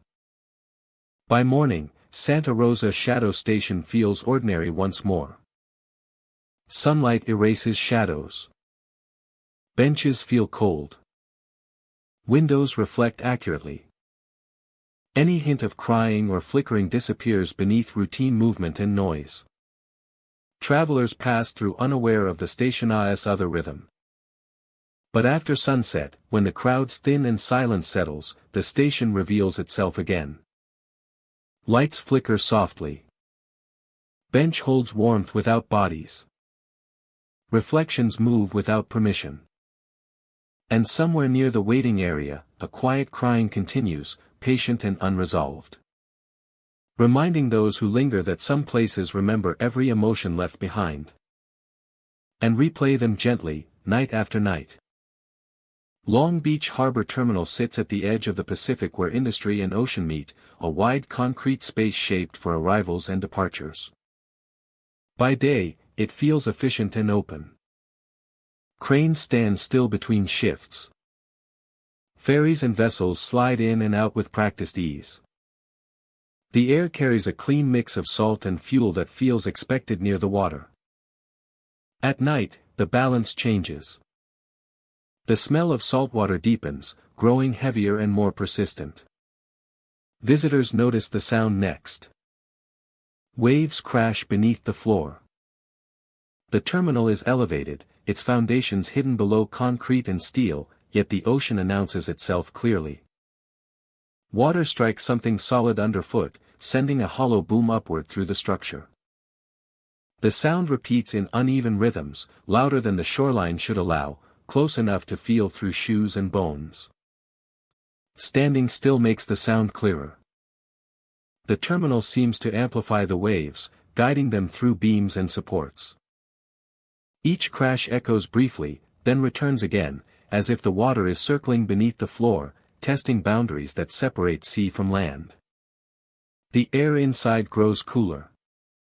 Moisture gathers on metal surfaces and along the edges of glass. Lights reflect off the dampness, creating long, shimmering lines that stretch across the floor. The terminal begins to feel less like a building and more like a threshold. That is when figures appear. They stand at a distance at first, near the far ends of the platform or between structural columns. Their shapes are human, but indistinct, softened by shadow and reflection. They move slowly, as if adjusting to gravity again, leaving faint trails of moisture behind them. The figures are dripping wet. Water falls from their clothing and hair in steady drops, forming small pools that vanish almost immediately.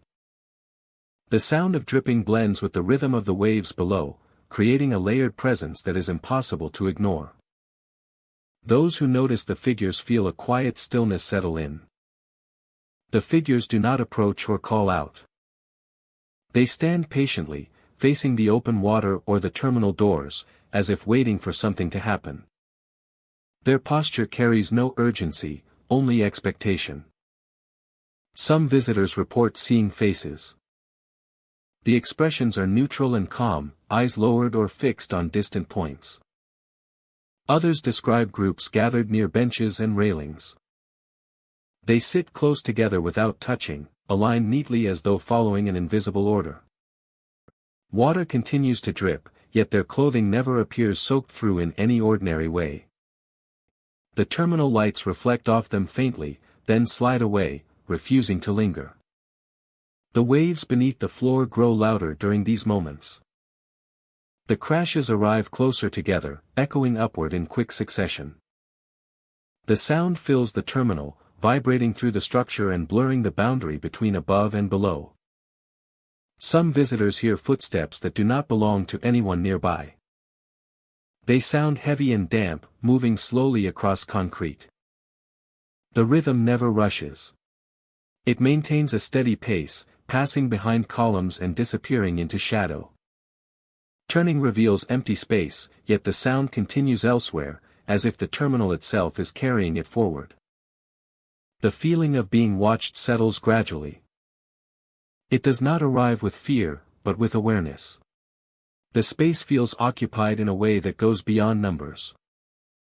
The terminal holds more presence than can be accounted for by those who stand there. A few visitors report seeing what they describe as drowned passengers waiting silently. They do not appear damaged or distressed. Instead, they look composed, as if caught between arrival and departure. Their gaze remains distant, focused on something beyond the terminal walls. These figures never speak. They do not gesture or acknowledge attention. They wait with a patience that feels practiced, as though this pause has repeated many times before.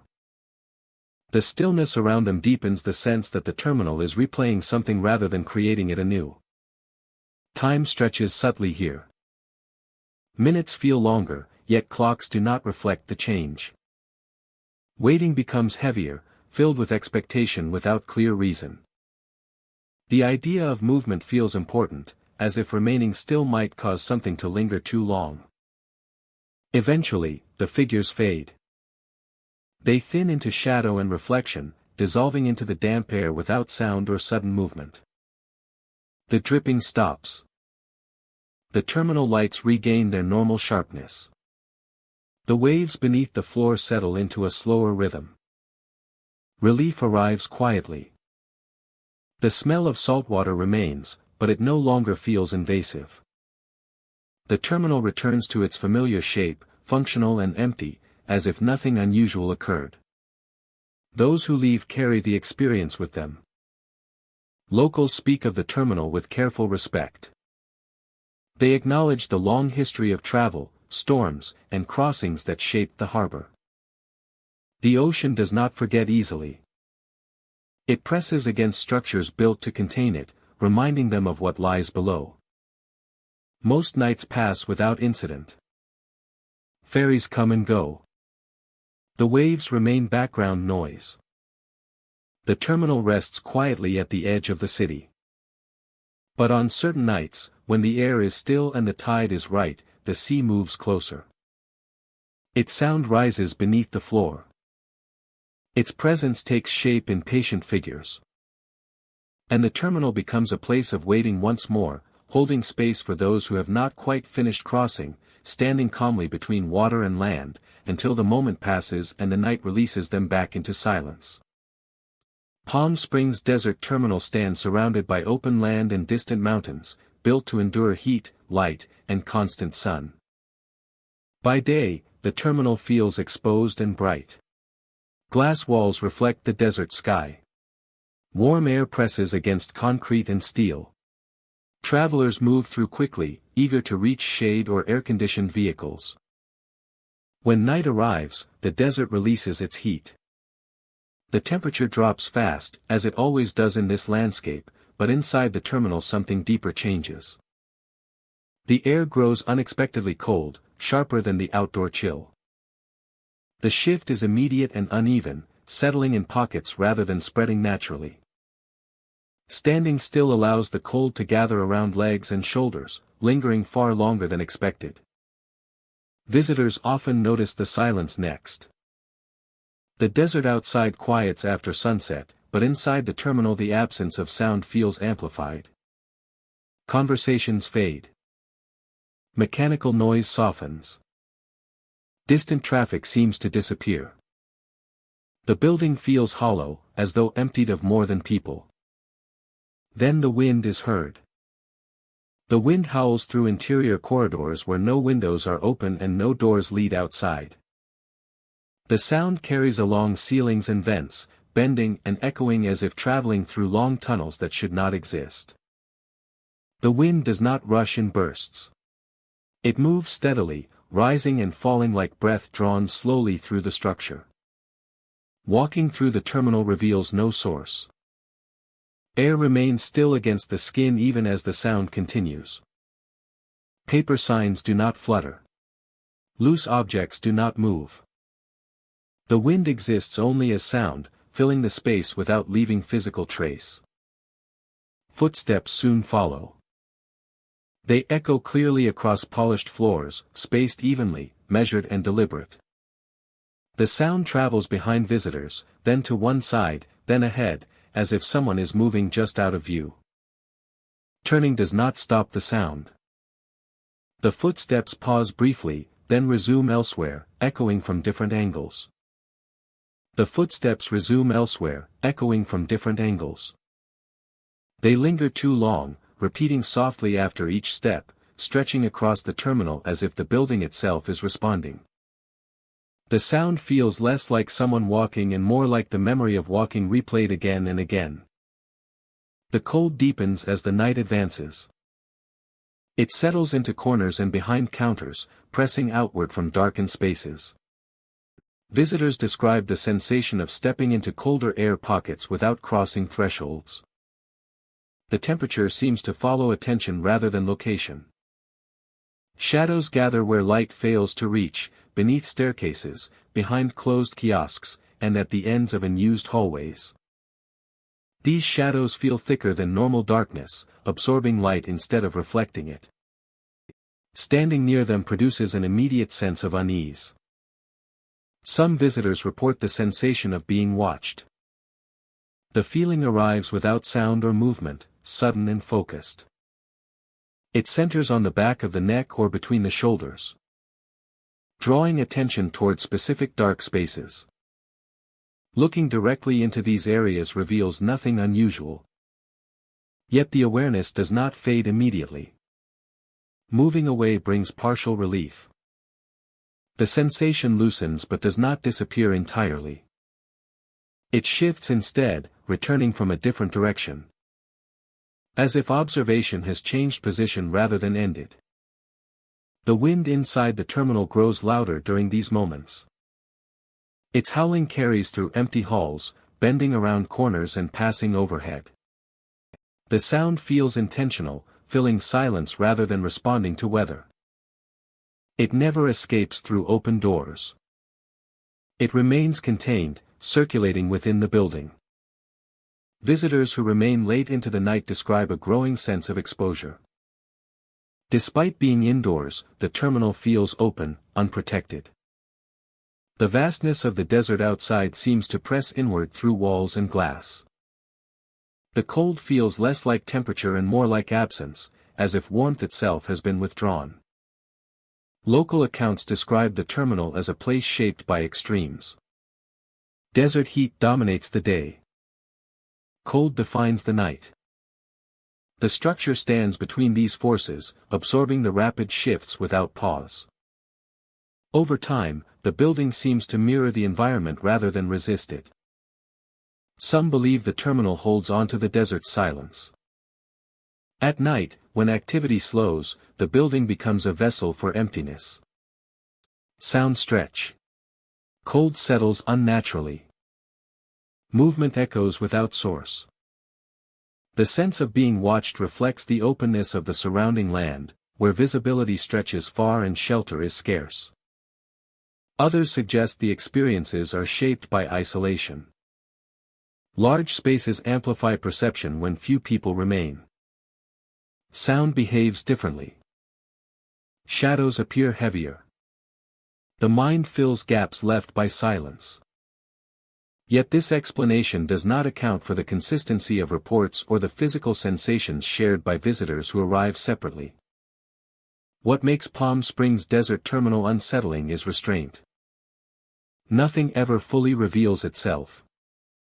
No figures appear clearly. No direct interaction occurs. The building offers only suggestion. Cold without cause. Wind without movement. Footsteps without presence. Observation without eyes. As midnight passes, the terminal grows quieter. The wind softens. Footsteps become less frequent, fading into the background hum of the building. Those who leave at this hour often do so quickly. Stepping outside brings immediate contrast.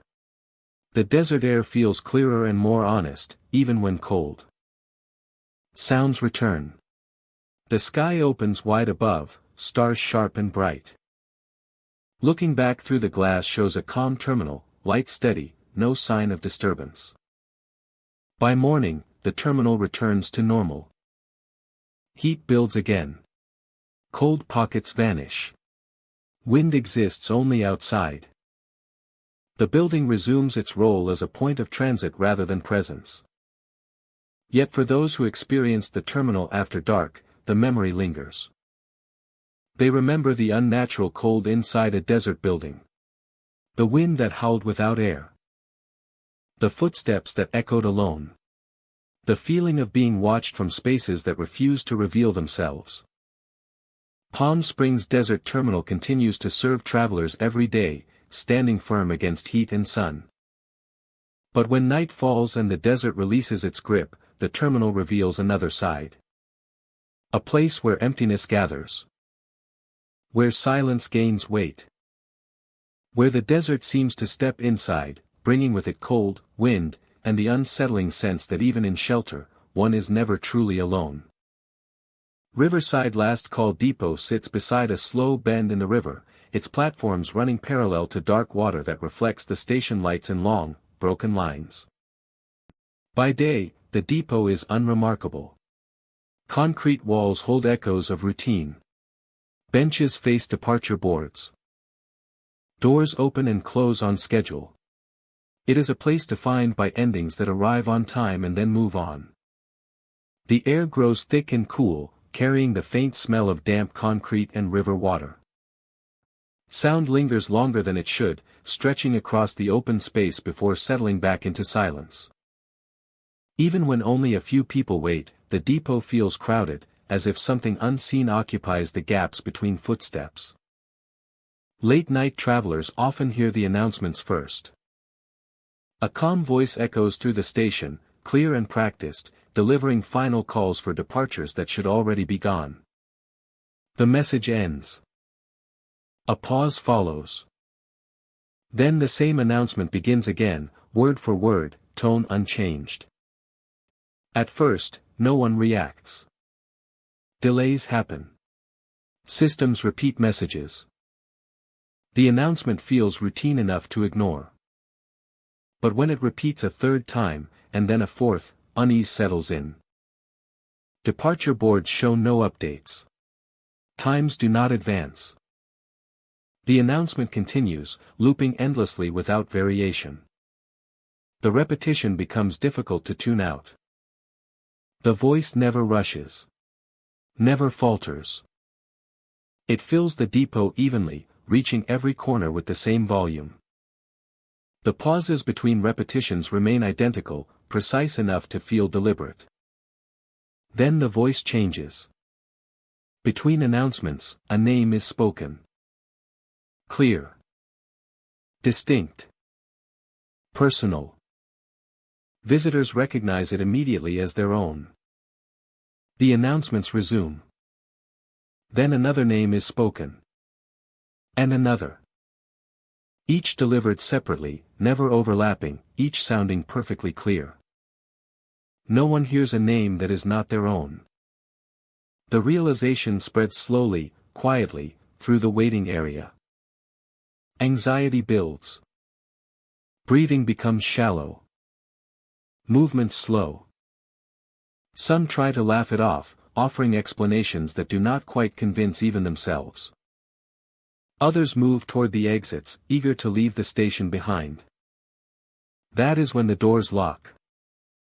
Without warning, heavy mechanisms engage with a dull, final sound. Exit doors refuse to open. Entry doors seal shut. Emergency bars depress without effect.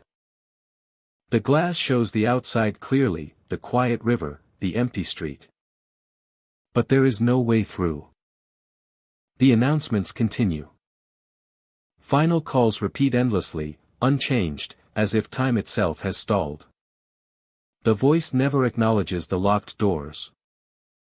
It does not mention delays. It simply continues its loop. Those waiting begin to feel it then. A pressure on the chest. At first, it feels like anxiety, the natural response to being trapped. But the sensation grows heavier, more physical. A steady weight that presses inward, making each breath require effort. It is not sharp or painful. It is controlled, even, as if applied carefully. The pressure does not increase with movement or ease with rest. It remains constant, responding to nothing. Water glides past the station windows, unaffected by the tension inside. Reflections ripple gently, indifferent to the locked doors and looping announcements. Names are spoken again. Each time, the voice sounds closer, more intimate, as if leaning toward the listener. The speakers do not crackle or distort. The sound is clean, precise, unmistakable. A few visitors call out in response. Their voices echo briefly, then disappear into the open space. No answer comes. The announcements resume immediately, as if no interruption occurred. Time becomes difficult to judge. Phones show minutes passing, yet nothing in the depot changes. The same announcement repeats. The same names are spoken. Fatigue sets in quickly, even for those who arrived rested. Some report feeling lightheaded. The edges of vision blur slightly. Sounds seem distant. The station feels larger than before, its platforms stretching farther apart. The weight in the chest feels synchronized with the announcements, rising and falling subtly with the rhythm of the voice. No staff appear. No trains arrive. The depot exists in a suspended state, performing the final moments of a night that refuses to end. Without warning, everything stops. The announcements cut off mid-pause. The speakers fall silent. The pressure lifts instantly, leaving lungs aching from the sudden return of full breath. Doors unlock with a soft mechanical release.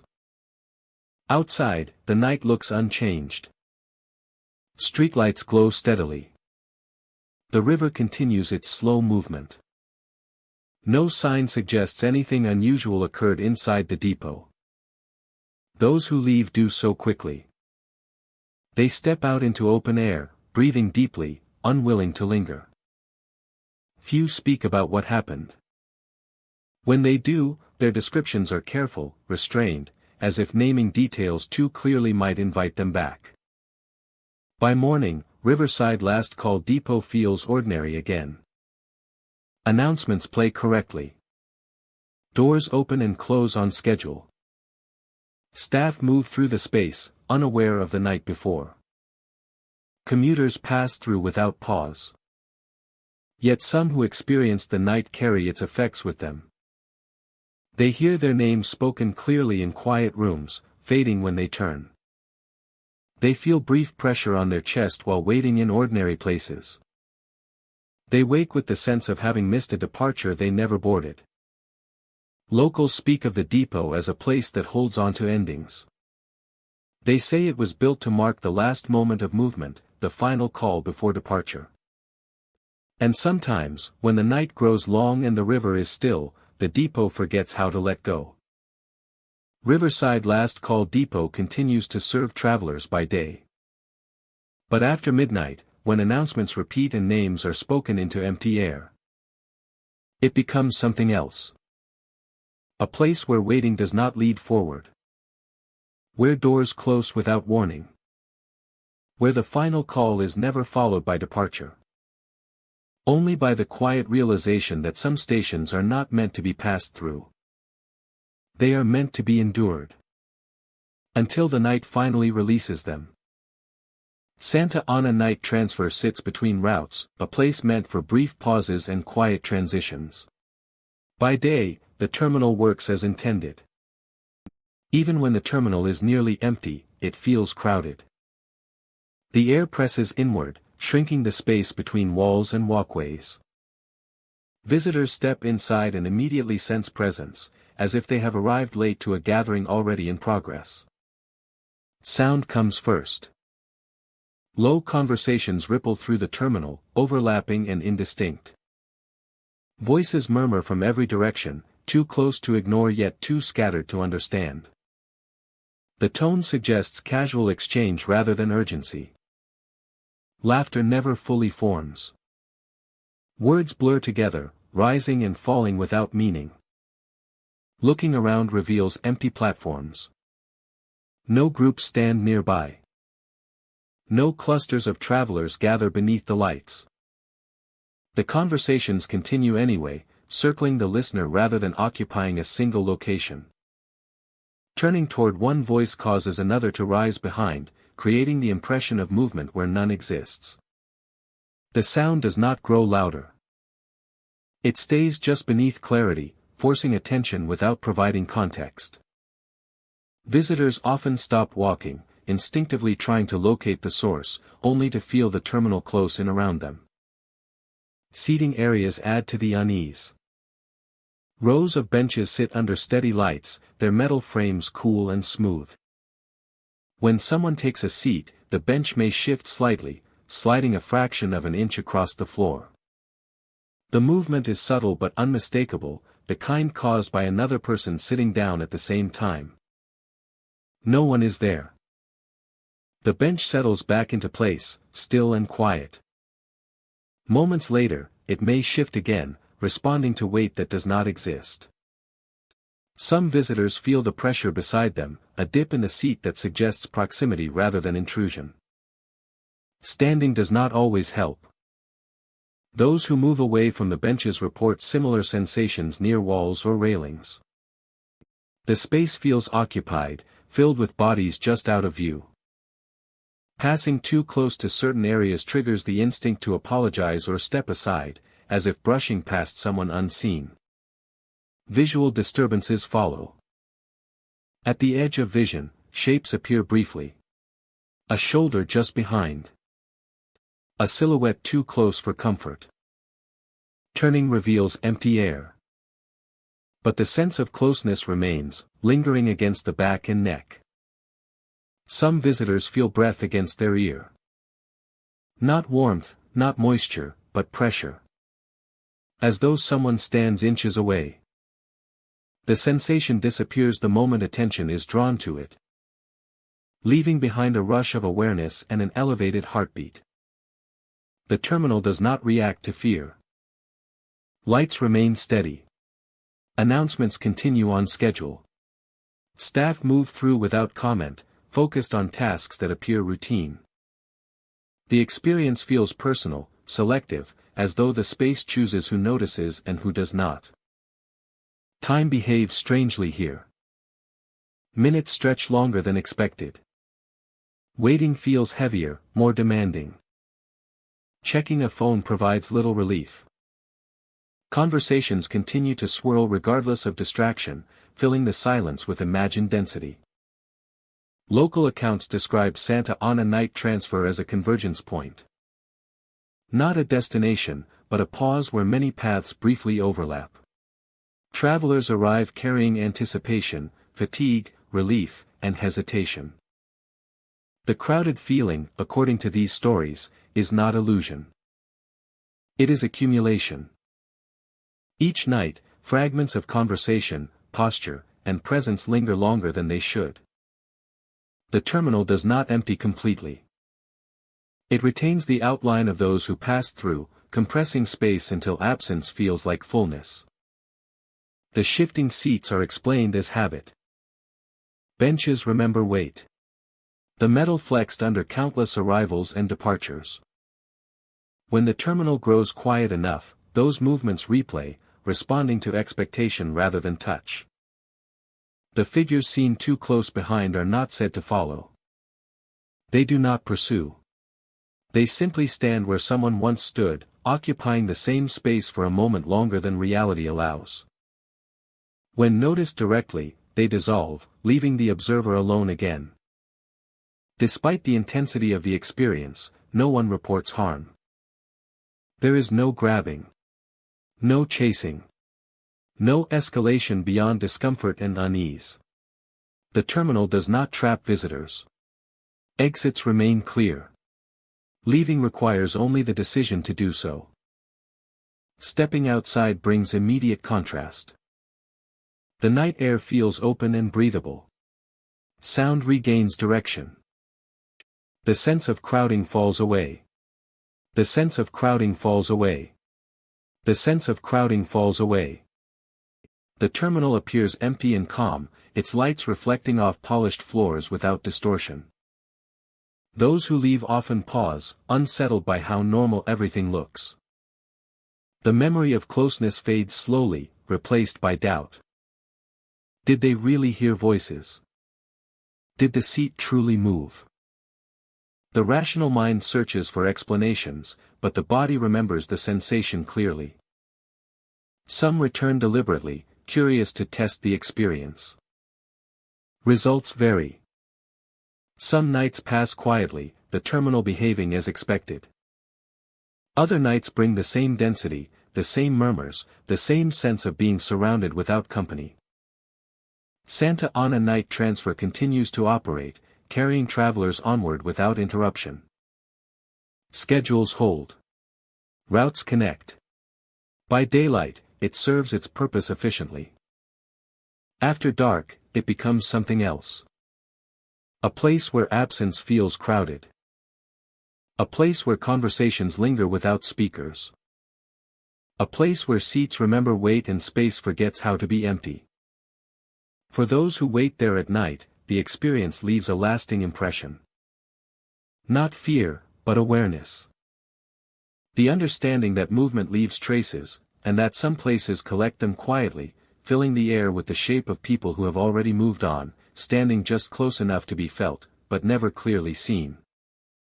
Victorville Lost Route Terminal sits where desert roads intersect and stretch outward in long, straight lines. By day, it functions like any other transit hub, with maps lining the walls and schedules posted clearly for travelers passing through. Sunlight pours in through wide windows, flattening shadows and making the space feel open and navigable. Nothing appears unusual at first glance. The desert outside cools rapidly, and the air inside the building grows still. Sounds carry farther than expected, footsteps echoing and then vanishing abruptly. The terminal feels larger at night, its corridors extending into quiet distances that seem to shift when not directly observed. The maps are often the first thing people notice. Mounted along the walls, they display routes branching outward from Victorville to surrounding towns and cities. During the day, these maps remain fixed and reliable. Overnight, however, some visitors return to find the routes altered. Lines bend in unfamiliar ways. Destinations appear farther apart or closer together than before. Entire connections vanish, replaced by new paths that do not match any known schedule. No maintenance notices explain the changes. Staff members deny updating the maps. By morning, the routes often return to normal, as if the alterations never occurred. Only those who saw them at night remember the differences, though they struggle to describe exactly what changed. As the night deepens, disorientation sets in. Visitors report difficulty navigating even short distances within the terminal. A restroom that was moments away feels suddenly farther. Corridors appear longer than they should be. Turning corners leads to spaces that feel slightly unfamiliar, despite being well lit and clearly marked. The sense of direction becomes unreliable. Walking in a straight line feels oddly challenging. Some describe a subtle pulling sensation, as if the space itself is guiding movement rather than allowing free choice. Others feel the need to stop frequently, unsure whether they are heading toward or away from their destination. It is during these moments that some notice movement ahead. Passengers appear walking through the terminal, their pace unhurried and calm. They move toward walls, doors, or glass partitions without hesitation. There is no sign of confusion or urgency in their posture. They simply continue forward. Those who witness this often expect the person to stop. Instead, the figure passes directly into the wall, dissolving quietly without sound or resistance. There is no impact. No disturbance. The space remains unchanged, as if nothing crossed it at all. When people approach the spot, there is no trace. The wall is solid. The floor is empty. Cameras, when checked later, often show nothing unusual, only empty corridors or shadows passing normally. The event leaves behind only the memory of motion that should not have been possible. These sightings are brief but precise. The figures do not look transparent or distorted. They appear solid until the moment they vanish. Their clothing and movement suggest ordinary travelers, neither hurried nor lost. They do not acknowledge anyone watching. They simply walk and disappear. Time behaves strangely throughout these experiences. Some appear to slow down. Visitors check their phones repeatedly, unsure how long they have been inside, making it difficult to track duration. Others feel like they've been trapped for what feels like an eternity. They arrive shortly after sunset, only to discover it is nearly dawn when they leave. Others feel trapped in extended waits, sitting for long periods only to find very little time has passed at all. The inconsistency adds to the growing sense that the terminal exists on a different schedule than the world outside. Breathing feels shallow. Thoughts become harder to organize. Simple decisions take more effort. The terminal seems to encourage stillness rather than movement, waiting rather than action. Local stories offer insight into the terminal's reputation. Victorville has long been a crossroads, a place where routes converge before stretching back into open desert. Travelers historically passed through, rarely staying long, guided by maps and schedules that promised clear direction. Over time, countless journeys began or ended here, each carrying uncertainty and expectation. Some believe the terminal absorbed that uncertainty. The changing maps may reflect paths that were once planned but never taken. Routes abandoned, destinations missed, journeys altered by choice or chance. At night, when activity slows, those possibilities surface, reshaping the terminal's layout. The disorientation may come from conflicting intentions. Too many paths layered over one another, pulling attention in multiple directions at once. The figures walking into walls are often interpreted as echoes. Impressions of travelers who never left, whose routes ended abruptly or without resolution. They continue moving forward, following paths that no longer exist, unaware that the structure around them has changed. Practical explanations are sometimes offered. Fatigue can distort perception. Poor lighting can create visual confusion. Automated systems can malfunction overnight. Desert environments can affect sense of time and orientation. The changes occur only at night.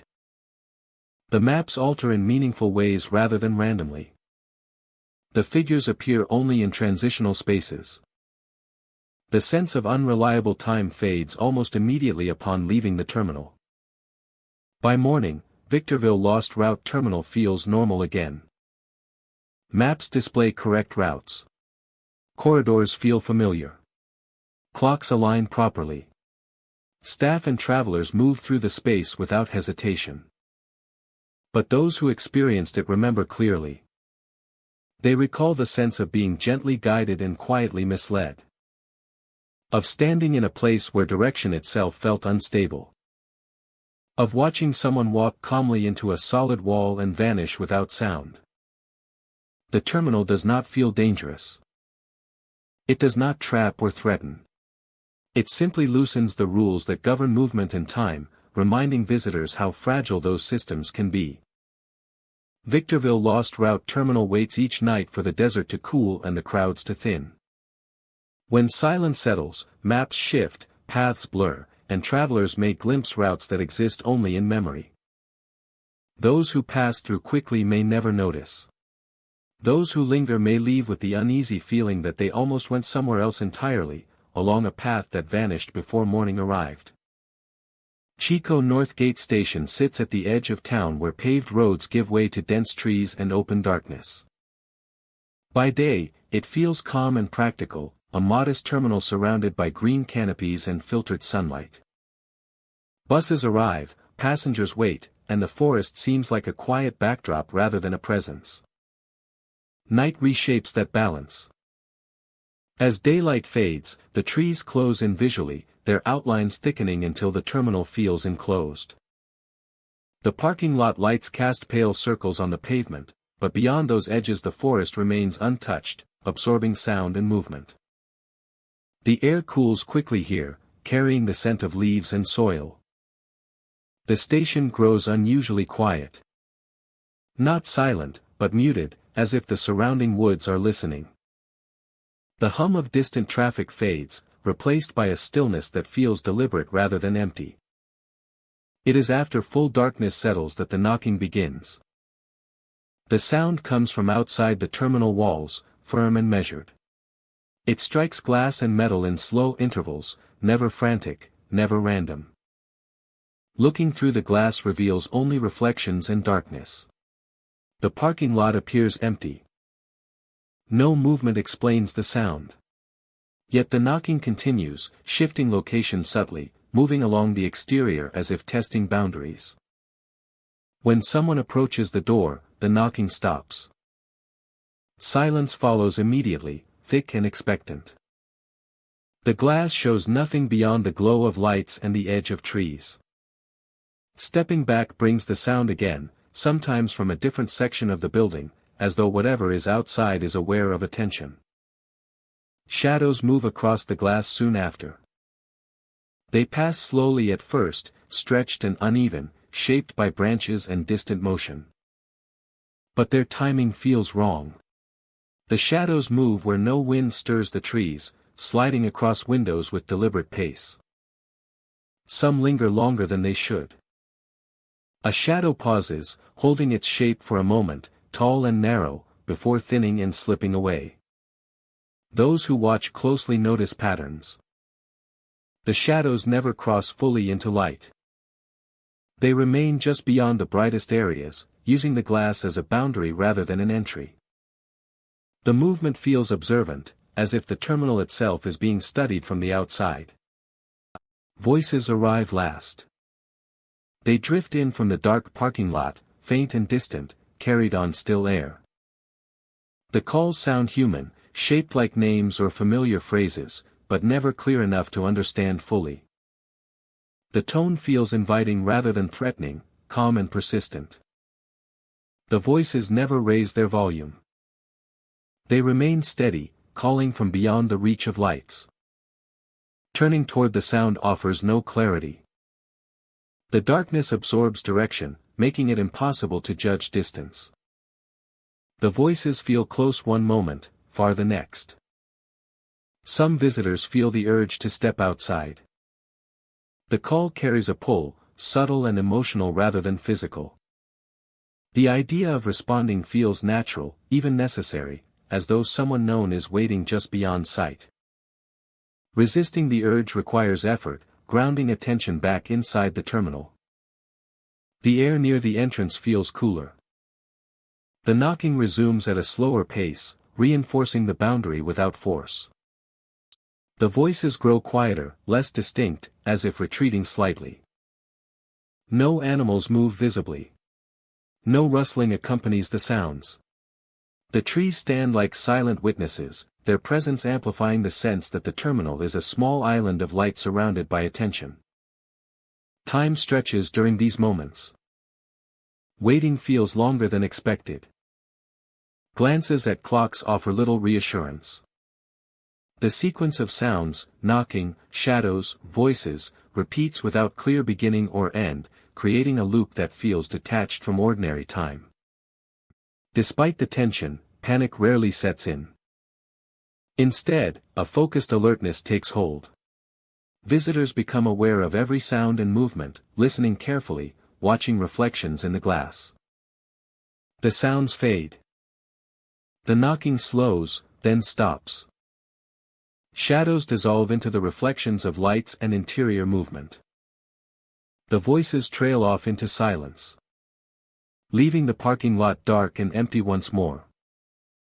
Relief arrives quietly. The terminal returns to its muted stillness.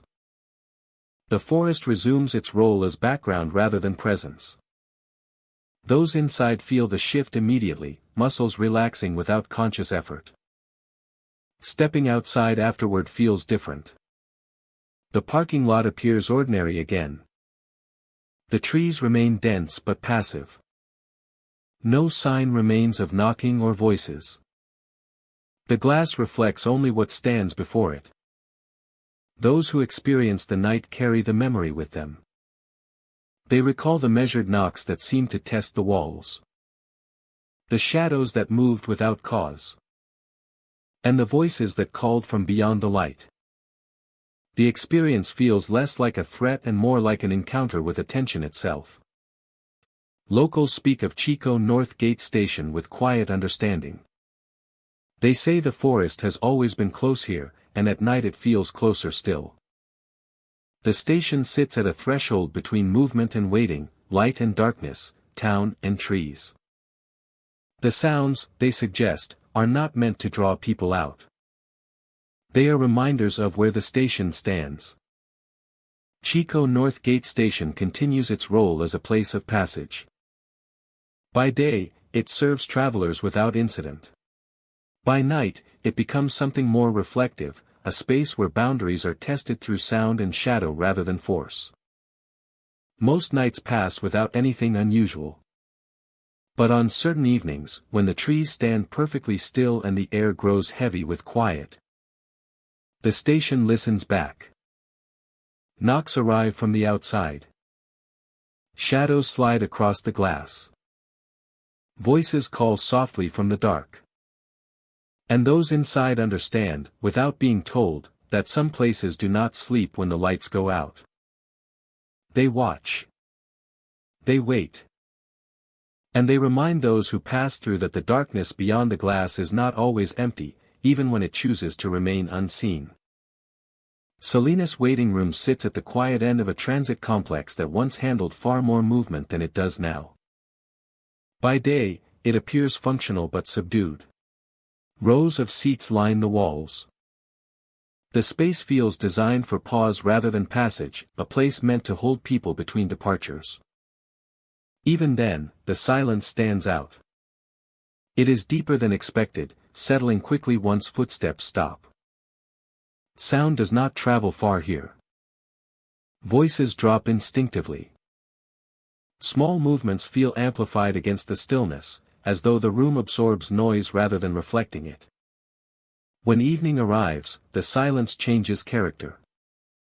As the building empties and activity fades, the waiting room seems to withdraw inward. The air grows heavier, and the space feels enclosed despite its size. Outside noise disappears almost entirely, leaving the room suspended in a quiet that feels deliberate rather than natural. It is in this silence that the ticking begins. The sound is faint but steady, rhythmic and precise. Listening closely makes the ticking more noticeable. It does not grow louder, but it becomes harder to ignore. The rhythm settles into the mind, marking time without offering reference. Seconds pass, but without confirmation. The sound continues whether one moves or remains still. Some visitors attempt to locate its source. Walking the perimeter reveals nothing. The ticking remains constant, neither closer nor farther away. Sitting does not quiet it. Standing does not change its pace. The sound feels fixed, as if the room itself is counting. The seats respond next. Those who sit for extended periods report a faint vibration beneath them. It is subtle at first, barely perceptible, like the hum of distant machinery. Over time, it becomes more distinct, a gentle trembling that passes through the metal frames and into the body. The vibration does not shake the floor. It remains confined to the seating, affecting only those who sit and wait. Standing removes the sensation immediately.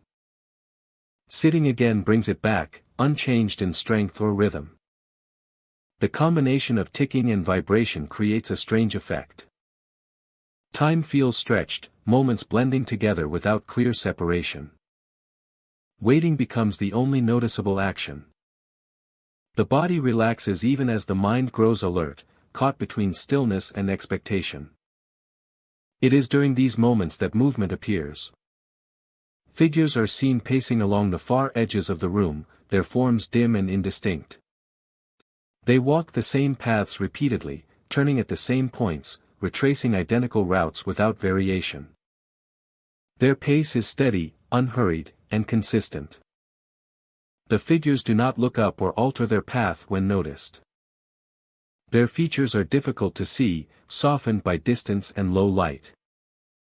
Faces never come fully into view. Watching them produces an unsettling familiarity. The pacing feels practiced, like a routine followed too many times to abandon. Each turn is precise. Each step lands where it did before. The pattern repeats without error, looping endlessly around the waiting room. Some attempt to interrupt the pattern. The room begins to feel smaller, as if the space is tightening around its occupants. Standing or walking through the path of the figures produces no reaction. The silence deepens during these encounters. The ticking remains, but other sounds fade completely. Even breathing feels muted. The waiting room becomes a contained environment, isolated from the rest of the building. Local accounts describe Salinas waiting room as a place long associated with delays. Trains ran late here. Connections were missed. People waited for hours with little information, watching clocks that seemed to move too slowly or not at all. Over time, the room became known not for departures, but for waiting itself. Some believe the ticking is the echo of that experience. A sound shaped by attention and impatience, repeating endlessly without resolution. The vibrating seats reflect the restless energy of those who sat for too long, bodies tense with expectation. The pacing figures may represent that same state. Movement without progress. Action without change. People caught in patterns they never intended to repeat, walking the same mental paths while time slipped by unnoticed. What unsettles visitors most is the emotional tone of the room. There is no fear in the figures. No urgency in the ticking. No discomfort in the vibration. Everything feels calm, controlled, and contained. The unease comes from the absence of conclusion, the sense that waiting is the final condition rather than a temporary one. Those who leave the room often do so abruptly. Standing breaks the vibration. Stepping into adjacent halls brings sound back in waves. The ticking fades quickly once distance is gained. Looking back through the doorway reveals an ordinary waiting room, empty and still. By morning, the space returns to normal. The ticking cannot be heard. Seats remain still. No figures appear. Travelers pass through without noticing anything unusual, focused on schedules and destinations. Yet for those who experienced the room in its quiet hours, the memory lingers. They recall the sound of time without a clock. The feeling of seats humming gently beneath them. The figures pacing in perfect repetition, neither arriving nor leaving. Salinas waiting room continues to exist as a functional part of the terminal, fulfilling its purpose without incident. But late at night, when silence settles deeply and movement slows, the room reveals another layer of itself. A place where time marks itself without measure. Where waiting becomes motion. Where presence is defined not by arrival or departure, but by repetition. In Salinas waiting room, nothing chases, nothing threatens, and nothing ends. There is only the ticking, the vibration, and the quiet understanding that some spaces remember waiting long after everyone else has gone. Eureka Coastal Terminal rests at the edge of land and water, where the town thins out and the Pacific breathes in long, steady rhythms. By day, the terminal is practical and unassuming. Buses arrive and depart. Passengers wait with bags at their feet. The sea air drifts through open doors, carrying salt and cold that feels refreshing rather than heavy. Fog is common here. It rolls in from the water without warning, sliding between buildings and across pavement in slow, careful movements. Most days, it lingers briefly and lifts. But at the terminal, the fog behaves differently. It gathers and stays, filling the space as if the building itself is holding it in place. When the fog thickens, visibility shrinks. Edges blur. Distances shorten. The far end of the terminal dissolves into pale gray, leaving only the nearest lights and shapes intact.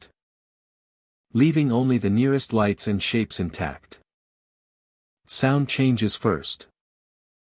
Footsteps soften. Voices lose direction. Everything feels wrapped, insulated from the outside world. That is when the horns begin. Low ship horns echo from the harbor, long and mournful, cutting through the fog with practiced authority. At the same time, bus announcements play over the terminal speakers, calm and routine, listing departures and arrivals. The two sounds blend. The horn and the announcement overlap, weaving together until they are difficult to separate. Words stretch and bend, carried on tones meant for open water. The result is disorienting, as if the terminal cannot decide whether it belongs to the sea or the road. Visitors pause, listening. The announcements sound normal at first, but the fog softens them, pulling syllables apart. The horns answer back, echoing where no water should be. The rhythm repeats, creating a steady cycle that fills the terminal and leaves little room for silence. As the fog thickens, shapes begin to form. At first, they appear as denser patches of mist, darker than the surrounding air. Then outlines emerge. Shoulders. Heads. The suggestion of arms. Figures standing just beyond the reach of clear sight. They look unfinished. Their edges dissolve into the fog, forming and unforming with each subtle shift of air. Faces lack detail. Bodies taper into nothing below the waist. They do not walk so much as drift, guided by currents no one else can feel. Some stand near the platforms. Others linger near walls or benches, occupying space without casting shadows. They never speak. They never acknowledge those who notice them. They exist in a state between presence and absence, solid enough to recognize, too thin to trust. Those who watch them too closely feel an odd pull. Not a physical force, but a quiet redirection of attention. The fog seems to deepen around certain exits, drawing the eye toward doorways that appear darker than the rest of the terminal. Signs point toward them clearly. Arrows glow softly through the haze. The path looks straightforward, inviting even. Yet something about the way the fog gathers there feels wrong, too deliberate. Visitors report a strong urge to move in that direction. They take a few steps without realizing why, guided by instinct rather than thought. The terminal sounds fade slightly as they approach, replaced by the distant echo of horns that feel closer than before. Those who reach these exits find nothing beyond them. Doors open onto blank walls. Onto fenced areas that do not lead anywhere. Onto narrow service corridors that end abruptly. The fog presses in, obscuring where they came from, making it difficult to tell which way leads back. A sense of panic often follows. Breathing quickens. The fog feels thicker, heavier, as though it resists movement. The blended sound of horns and announcements grows louder, filling the space behind them and ahead at the same time. When visitors turn back toward the main terminal, the path looks unfamiliar. Distances stretch. Lights appear farther apart. The figures in the fog seem closer now, their half-formed shapes lining the edges of vision. They do not block the way. They simply exist, watching without eyes. Those who call out hear their voices return softened and delayed. No response comes from the figures. The terminal itself feels less solid, as if the fog has seeped into the walls and floor, loosening the structurea's grip on reality. Eventually, most find their way back. The fog thins slightly near the center of the terminal, allowing shapes and signs to regain definition. The exits return to their ordinary appearance, harmless and unremarkable. When the fog finally lifts, it does so quickly. Sunlight breaks through. The blended sounds separate again. Bus announcements return to normal. Ship horns echo only from the harbor, distant and expected. The terminal feels lighter, as if a weight has been removed. By daylight, there is no sign of what occurred. No figures remain. No exits lead nowhere. The fog is gone, leaving behind only damp pavement and cold air. Visitors who arrive later hear stories and dismiss them easily, blaming imagination and coastal weather. Yet those who experienced the fog carry something with them. They remember the way the terminal seemed to shift its purpose. The way sound blended until direction lost meaning. The way the fog shaped itself into something almost human. Some report hearing ship horns while waiting for buses far inland. Others feel a brief pull toward ordinary doors that lead nowhere, the sensation fading only after they step back. Locals treat Eureka Coastal Terminal with quiet respect. They say the fog has always been different here. That the terminal sits at a place where paths overlap, where arrivals and departures share the same breath. Eureka Coastal Terminal continues to serve its role. Buses arrive. Passengers depart. The sea waits beyond the buildings, patient and constant. But when the fog rolls in thick and sound begins to blur, the terminal becomes something else. A place where shapes form without bodies. Where exits promise more than they deliver. Where the pull of movement leads not forward, but sideways, into spaces that should not exist. Those who step inside the fog learn quickly to trust their sense of direction. To resist the quiet invitation of the wrong doorway. And to remember that not every path through mist leads somewhere real. Sometimes, it only leads deeper into the fog itself. Barstow Final Terminal sits where long desert routes converge and then fall silent. By day, the terminal appears exposed and practical, a low structure surrounded by open land and distant hills. Sunlight reflects off concrete and glass. Heat settles quickly. Everything about the place suggests movement, arrivals measured in minutes, departures counted in miles. Yet even under the bright sky, the terminal feels unfinished. The surrounding desert stretches outward without interruption. Roads lead in, but few seem eager to linger. Sound carries far here, then vanishes abruptly, swallowed by distance. Visitors often remark on how alone the terminal feels, even when traffic passes nearby. As evening approaches, isolation becomes more pronounced. The terminal lights flicker on, illuminating a small island of brightness surrounded by darkness. It is after nightfall that the first sound arrives. Engines start in the distance. The noise is unmistakable, the low rumble of vehicles turning over, followed by brief acceleration. It sounds close enough to be real, yet no headlights appear. No vehicles approach. The sound fades, then returns again minutes later, as if departures are happening just beyond view. The engines never arrive. They never stop completely either. They begin, rev slightly, then cut off, repeating without pattern. The desert offers no echo, leaving the sound suspended in the air before it disappears. The terminal remains still. Inside the waiting area, a single bench draws attention. It sits beneath a light that never flickers, centered in the space like a deliberate placement. From a distance, it appears occupied. The shape suggests someone seated, leaning slightly forward, waiting. Up close, the bench is empty. The impression does not fade immediately. Many visitors blink or shift position, certain that someone should be there. The bench feels claimed, its space already taken in a way that cannot be explained by sight alone. Those who sit elsewhere often feel compelled to look back at it. The bench remains empty, yet the sense of presence lingers. It feels wrong to sit there, not forbidden, but discouraged, as though the seat belongs to someone expected but unseen. Waiting stretches differently at Barstow Final Terminal. Minutes feel heavier than they should. The desert night presses inward, quiet and expansive at the same time. The distant engine sounds return intermittently, always suggesting movement without arrival.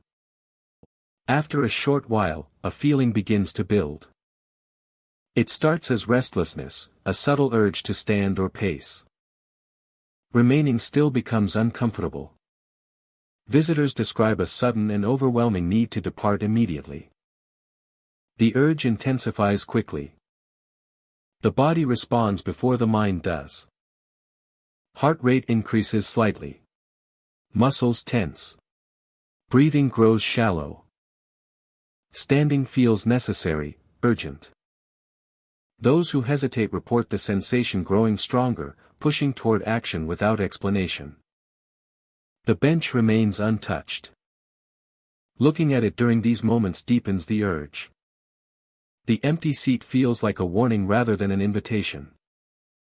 The idea of sitting there becomes unthinkable, as if doing so would mean staying far longer than intended.